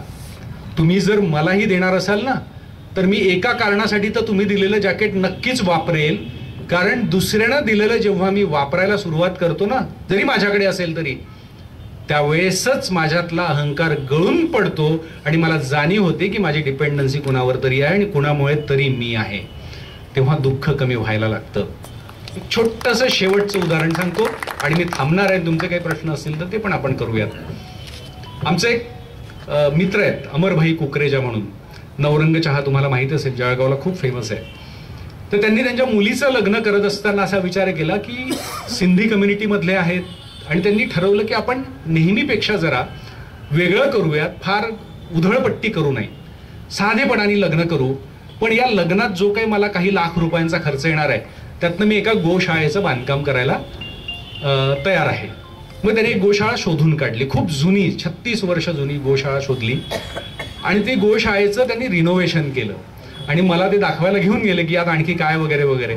आणि ते सांगत असताना म्हणाले की मनोज भाई, मी ना एक काम केलंय म्हणे. एकतर ज्या लोकांच्या डोनेशनमधून ही गोशाळा उभी राहिली आहे, ती गोशाळा त्यातले एकही मटेरियल मी बाहेर फेकले नाही, विटेचा तुकडा सुद्धा नाही. आणि त्यांनी मला दाखवलं की त्यांनी ते वापरलंय, कारण त्यांच्या भावनांची ती कदर आहे म्हणे. आणि मी ही गोशाळा, माझी आत्ता क्षमता आहे तरी पण 100% बांधकाम मी पूर्ण करणार नाही. माझा अहंकार वाढेल म्हणे की मी केलं सगळं, त्याच्यामुळे मी याच्यात थोडंसं बाकी ठेवून जाणार आहे, जेणेकरून हे दुसरं कोणीतरी पूर्ण करेल आणि माझ्या एकट्याचा तो अहंकार वाढणार नाही. आणि हा किस्सा मी आमच्या मेंटॉरला ऐकवला, आमच्या अतुल दादांना, आणि त्यांना सांगितलं. ते खूप खुश झाले. मनोज रुको, बोले एक मिनिट, यही सेम मेरे साथ हुआ है. मैं जब पढ़ता था तो मेरे पिताजी यूपी में थे, तो हम जिस घर में रहते थे उसी घर को खरीदने का पिताजी ने ठान लिया जब उनकी रिटायरमेंट हो गई और एक अच्छी सी अमाउंट उनको मिल गई. उस जमाने में 70-80 हज़ार कुछ थी वो, और वो घर भी उतनी अमाउंट का था लगभग. तो वो घर खरीदने का उन्होंने ठान लिया और वो हमारे जो चाचा थे, और सगे चाचा नहीं, दूर के चाचा रिश्तेदार, उनके यहाँ गए और उनको बोला कि मुझे घर खरीदना है, ये घर खरीदना है और मुझे आपसे 15,000 रुपये चाहिए घर खरीदने के लिए, और मैं ये आपको वापस देने वाला नहीं हूँ. और मैं इसलिए आया हूं कि आप दे सकते हो। बोला ऐसे क्यों? तो बोले मैंने वो पूछा पिताजी को ऐसे क्यों किया आपने? तो मैंने इसलिए किया बेटा कि जब वो घर हमारे नाम हो जाएगा ना, हम उसमें ये घर हम खरीद लेंगे, उस वक्त मुझे ये अहंकार कभी नहीं रहेगा की ये घर मेरा आहे। जो बहुतेक अहंकार घेऊन जगात समाजातली सगळी माणसं हिंडत असतात, आयुष्यात काय केलं तर मुलांचं शिक्षण, मुलं इथे शिकतात तिथे शिकतात, मुलीचं लग्न धूमधडाक्यात, अन्न वाया जाईपर्यंत, आणि प्रचंड असा झगमगाट करणारा बंगलो, याच्या पलीकडे आपण काय केलं हा भाव माझ्या मनात येऊ नये म्हणून मी त्या काकांकडनं ते पैसे घेतले, आणि मला याची कायम जाणीव राहील की ते 15,000 रुपये त्या काकांच्या या घरात लागले आहे, म्हणजे ते घर त्यांचं सुद्धा आहे। असा जेव्हा दृष्टिकोन आपण ठेवतो तेव्हा समाजातली लोक आपल्याला आपली भावंड वाटायला लागतात। नाहीतर सारे भारतीय माझे बांधव आहे ही प्रतिज्ञा तर आपण लहानपणापासूनच शिकत आलो आहोत, आणि घरातली भावकी बाहेरपर्यंत गेलेली आहे। असंच झालंय ना। याचं कारण हे आहे की जे आपल्या वाचण्यात आलं, जे शिक्षणात आलं, ते जगण्यात आलं नाही। म्हणून अशा पद्धतीने जर आपल्याला राहता येत असेल, एकमेकांच्या हातात हात घेता येत असेल, एकमेकांना मदत करता येत असेल, तर आपल्या जगण्यासाठी आनंदाची वेगळी प्रोव्हिजन करावी लागत नाही, आणि पैसा आपल्याकडे असलेला हा दुसऱ्याचा आनंद वाढवणारी गोष्ट ठरू शकते। केवळ आपलं दुःख ऐशो आरामात साजरं करण्यासाठीची ती गोष्ट ठरत नाही, हे आपण लक्षात घेतलं पाहिजे। तुम्ही मगापासून खूप शांत बसला आहात, विषय आनंदावरचा आहे, आणि गंभीर करून टाकलाय मी तुम्हाला, खूप गंभीर केलं नाही। ह्या खूप छोट्या छोट्या गुपितांच्या संदर्भात मी बोललो, फार वेगळं करायचं नाही। आत्ता तुम्हाला 2 मिनिटात आनंद देतो मी, 2च मिनिटं, फार वेळ नाही। एकतर मी जसा इशारा करेल तसं तुम्हाला करायचं आहे। आपण टाळ्यांचा एक प्रकार इथे घेऊ, आम्ही नेहमी वर्कशॉप्स घेतो, त्याच्यामुळे त्यातला एक घेऊ। तुम्हाला बघा क्षणार्धात तुमच्या चेहऱ्यावर, काही चेहरे मला इतके गंभीर, म्हणजे मी घड्याळाकडे पाहिलं तर 8च वाजलेले आहेत, 12 वाजल्यासारखे वाटले मला। छोटीशी गोष्ट करू हा, काय करायचंय, मी जसा इशारा करेल तेवढंच करायचंय। एक म्हणेल, तुम्ही केलंही हे असेल याआधी, 1 केलं की एका बोटाने टाळी वाजवायची आणि तो आवाज अनुभवायचा आहे, 2 केलं असं करायचं, 3 केलं 3 बोटांनी, 4 केलं 4, आवाज बदलत जातील आणि खूप मजा येईल तुम्हाला। रेडी? 1 हा आवाज काळजीपूर्वक ऐका। काही पांढरे केस पण दिसत आहेत मला। तुम्हाला आठवत असेल आपण शेताच्या बांधावर असताना पक्ष्यांचा थवा उडत गेला ना, तसा आवाज आहे तो पक्ष्यांचा। संध्याकाळी कोणीतरी भाजीला मोहरीची फोडणी दिली असेल, गृहिणींच्या चेहऱ्यावरचा जास्त मोठा आनंद दिसतोय। मग घरात कोणीतरी ऑर्डर करतं की फक्त एवढाच, पापड नाही तळले का, पापड तळूयात। कधी कधी भर उन्हात किंवा अगदी हिवाळ्यात सुद्धा पाऊस येतो मोठ्या मोठ्या थेंबांचा, तेव्हा पत्र्यावर पडणारा आवाज आणि गारांचा पावसाचा आवाज, मोठ्या थेंबांचा जोरदार, आणि ही टाळी वाजवता वाजवतात आपल्या शेजारी कोणीही का असेना त्याला एक मस्त टाळी द्यायची, इकडे एक द्या टाळी, बघू नका ओळख आहे की पाळख आहे काय, जमलं तर पुढच्याला पण द्या, फक्त धक्का नका मारू। छोट्या छोट्या गोष्टी आहेत आनंदाच्या। आणि मला तरी असं लक्षात आलं की आपल्याला जेवढं कळतं तेवढं जरी दुसऱ्यांना सांगितलं त्याचं काय भलं होतं माहिती नाही, आपलं भलं व्हायला सुरुवात होते, आणि माझी वक्ता होण्याची सुरुवात ही अशी झालेली आहे।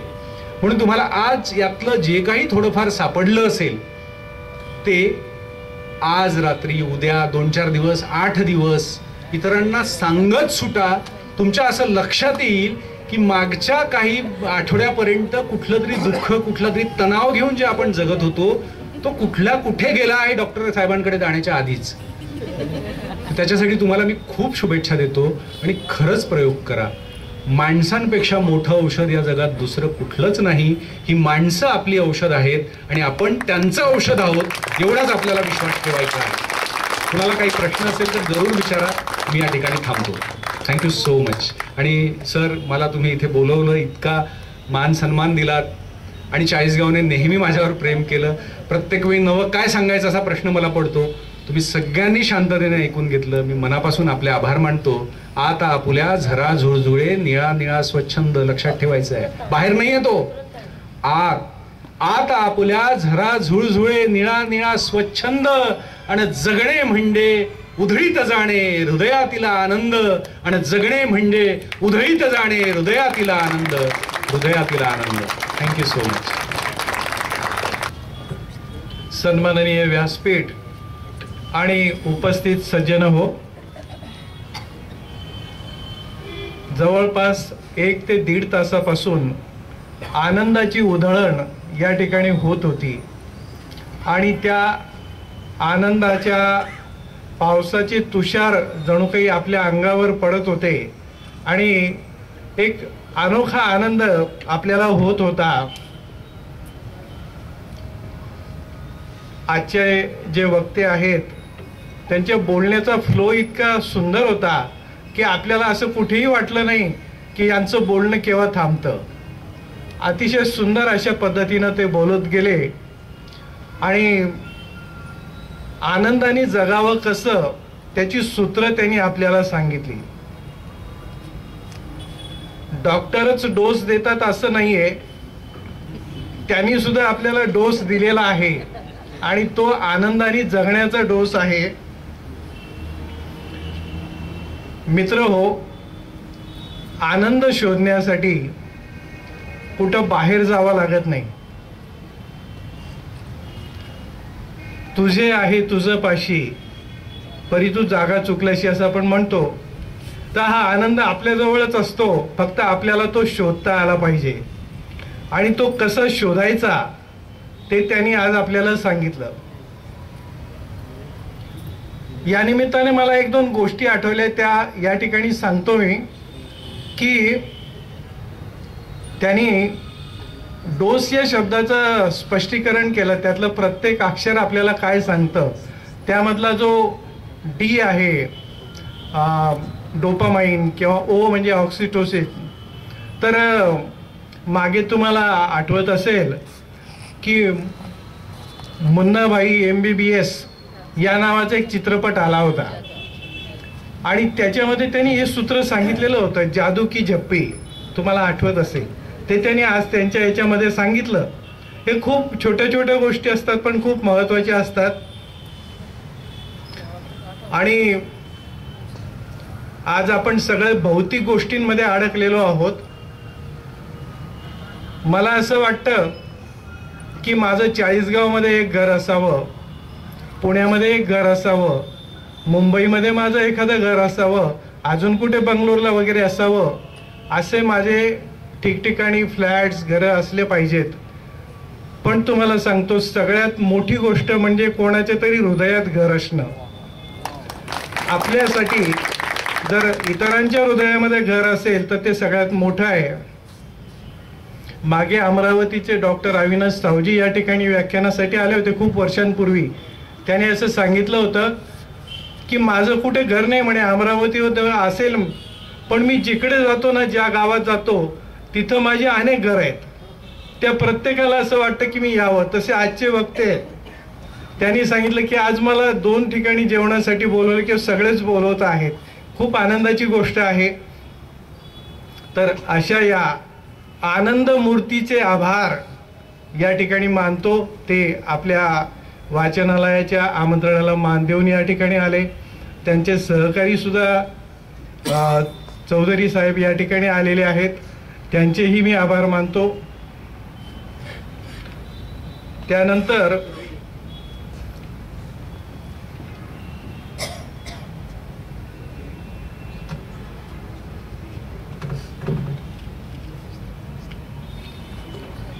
आज आपल्या वाचनालयासाठी आजचे जे वक्ते आहेत, मनोजजी गोविंदवार यांनी 2 पुस्तकं भेट दिलेली आहेत.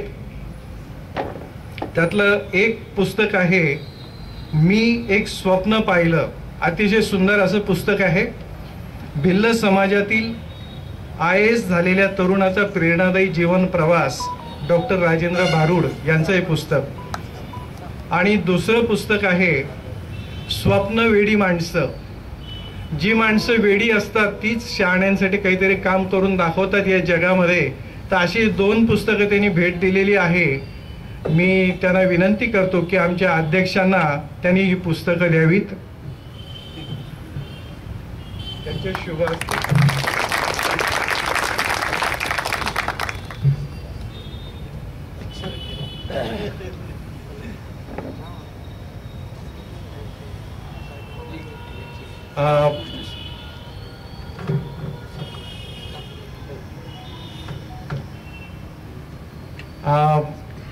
कालपासून आपली ही व्याख्यानमाला सुरू झालेली आहे आणि या व्याख्यानमालेमध्ये आपण एक स्पर्धा सुद्धा जाहीर केली आहे, आगळी वेगळी अशी. ती म्हणजे उत्कृष्ट श्रोता. तर आपण सगळ्यांनी ते लक्षात घेतलं की 10 दिवसाची व्याख्यानं आहेत, आपण ती ऐकायची आहे आणि त्याच्या संबंधी, त्या व्याख्यानासंबंधी आपल्याला काय वाटलं हे थोडक्यामध्ये आपण आपली प्रतिक्रिया ही व्यक्त करून या ठिकाणी जी बॉक्स ठेवलेली आहे त्यामध्ये आपण टाकायचं आहे. आणि शेवटच्या दिवशी आम्ही म्हणजे आज जसं वाचकवीर पुरस्कार जाहीर करण्यात आला तशाच पद्धतीने उत्कृष्ट श्रोता म्हणून ते आपण जाहीर करूया. एक अनोखी अशा प्रकारची ही स्पर्धा आहे, तर आपण निश्चितपणे त्यामध्ये सहभागी व्हा असं या निमित्ताने मी सांगतो. त्यानंतर आज या ठिकाणी आजच्या वक्त्यांचे आपण आभार मानले. दुसरे आभार मी तुम्हा सगळ्यांचे मानतो की तुम्ही सगळी मंडळी हे एवढं म्हणजे 3ऱ्या मजले 2 जिने चढून या ठिकाणी येता आहात. थंडीची वेळ आहे तरी सगळे आपण बसलात शांततेने. आणि त्यांनी 2 शब्द सांगितले आजच्या वक्त्यांनी, स्वावलंबी आणि अजून काय आहे, तर खरं म्हणजे आपण परस्परावलंबी आहोत. तुम्ही आलात म्हणून ही व्याख्यानमाला होते आहे. अशाच प्रकारचं तुमचं सहकार्य हे कायम राहणार आहे आणि राहील याची खात्री मला आहे. या निमित्ताने तुमचे आभार व्यक्त करतानाच आणखीन एक गोष्ट सांगतो की उद्यापासून आपली ही जी व्याख्यानमाला आहे ती आपल्या नेहमीच्या ठिकाणी म्हणजे आनंदीबाई बंकट हायस्कूलचं जे प्रांगण आहे त्या ठिकाणी होईल. उद्यापासून संध्याकाळी 6 वाजता आपण सगळ्यांनी त्या ठिकाणी यायचं आहे. त्यानंतर आजचं जे व्याख्यान होतं गोविंदवार सरांचं, या व्याख्यानाचे प्रायोजक आहेत डॉक्टर सुभाष निकुम. मातोश्री स्वर्गीय द्वारकाबाई आणि पिताश्री काळू भिकाशेठ निकुम यांच्या स्मृतीप्रित्यर्थ हे व्याख्यान त्यांनी प्रायोजित केलं. त्याबद्दल त्यांचे मनापासून आभार वाचनालयाच्या वतीने मी मानतो. त्यानंतर उद्याचं व्याख्यान आहे डॉक्टर विजय घुगे नाशिक यांचं. डॉक्टर विजय घुगे हे प्रसिद्ध अशा प्रकारचे मेंदू विकार तज्ज्ञ आहेत आणि त्यांचा विषय आहे मेंदूचे सर्वसाधारण आजार आणि घ्यावयाची काळजी. आपल्याला या व्याख्यानाचा म्हणजे जरूर आपण लाभ घ्या. अतिशय सुंदर अशा प्रकारचं हे व्याख्यान आहे. उद्याचा बदल आपण लक्षात घेऊया. उद्याच्या व्याख्यानाचे प्रायोजक आहेत सर्वशीत देशपांडे कुटुंबीय स्वर्गीय भाय देशपांडे. त्यांच्या स्मृतीप्रित्यर्थ उद्याचं व्याख्यान असणार आहे. आमच्या वाचनालयाचे सर्व अध्यक्ष, उपाध्यक्ष, सचिव, सर्व पदाधिकारी आणि वाचनालयाचे कर्मचारी यांचे देखील या निमित्ताने मी आभार व्यक्त करतो. पुनश्च एकदा आपल्या सर्वांचे आभार व्यक्त करतो आणि माझ्या वाणीला विराम देतो. धन्यवाद.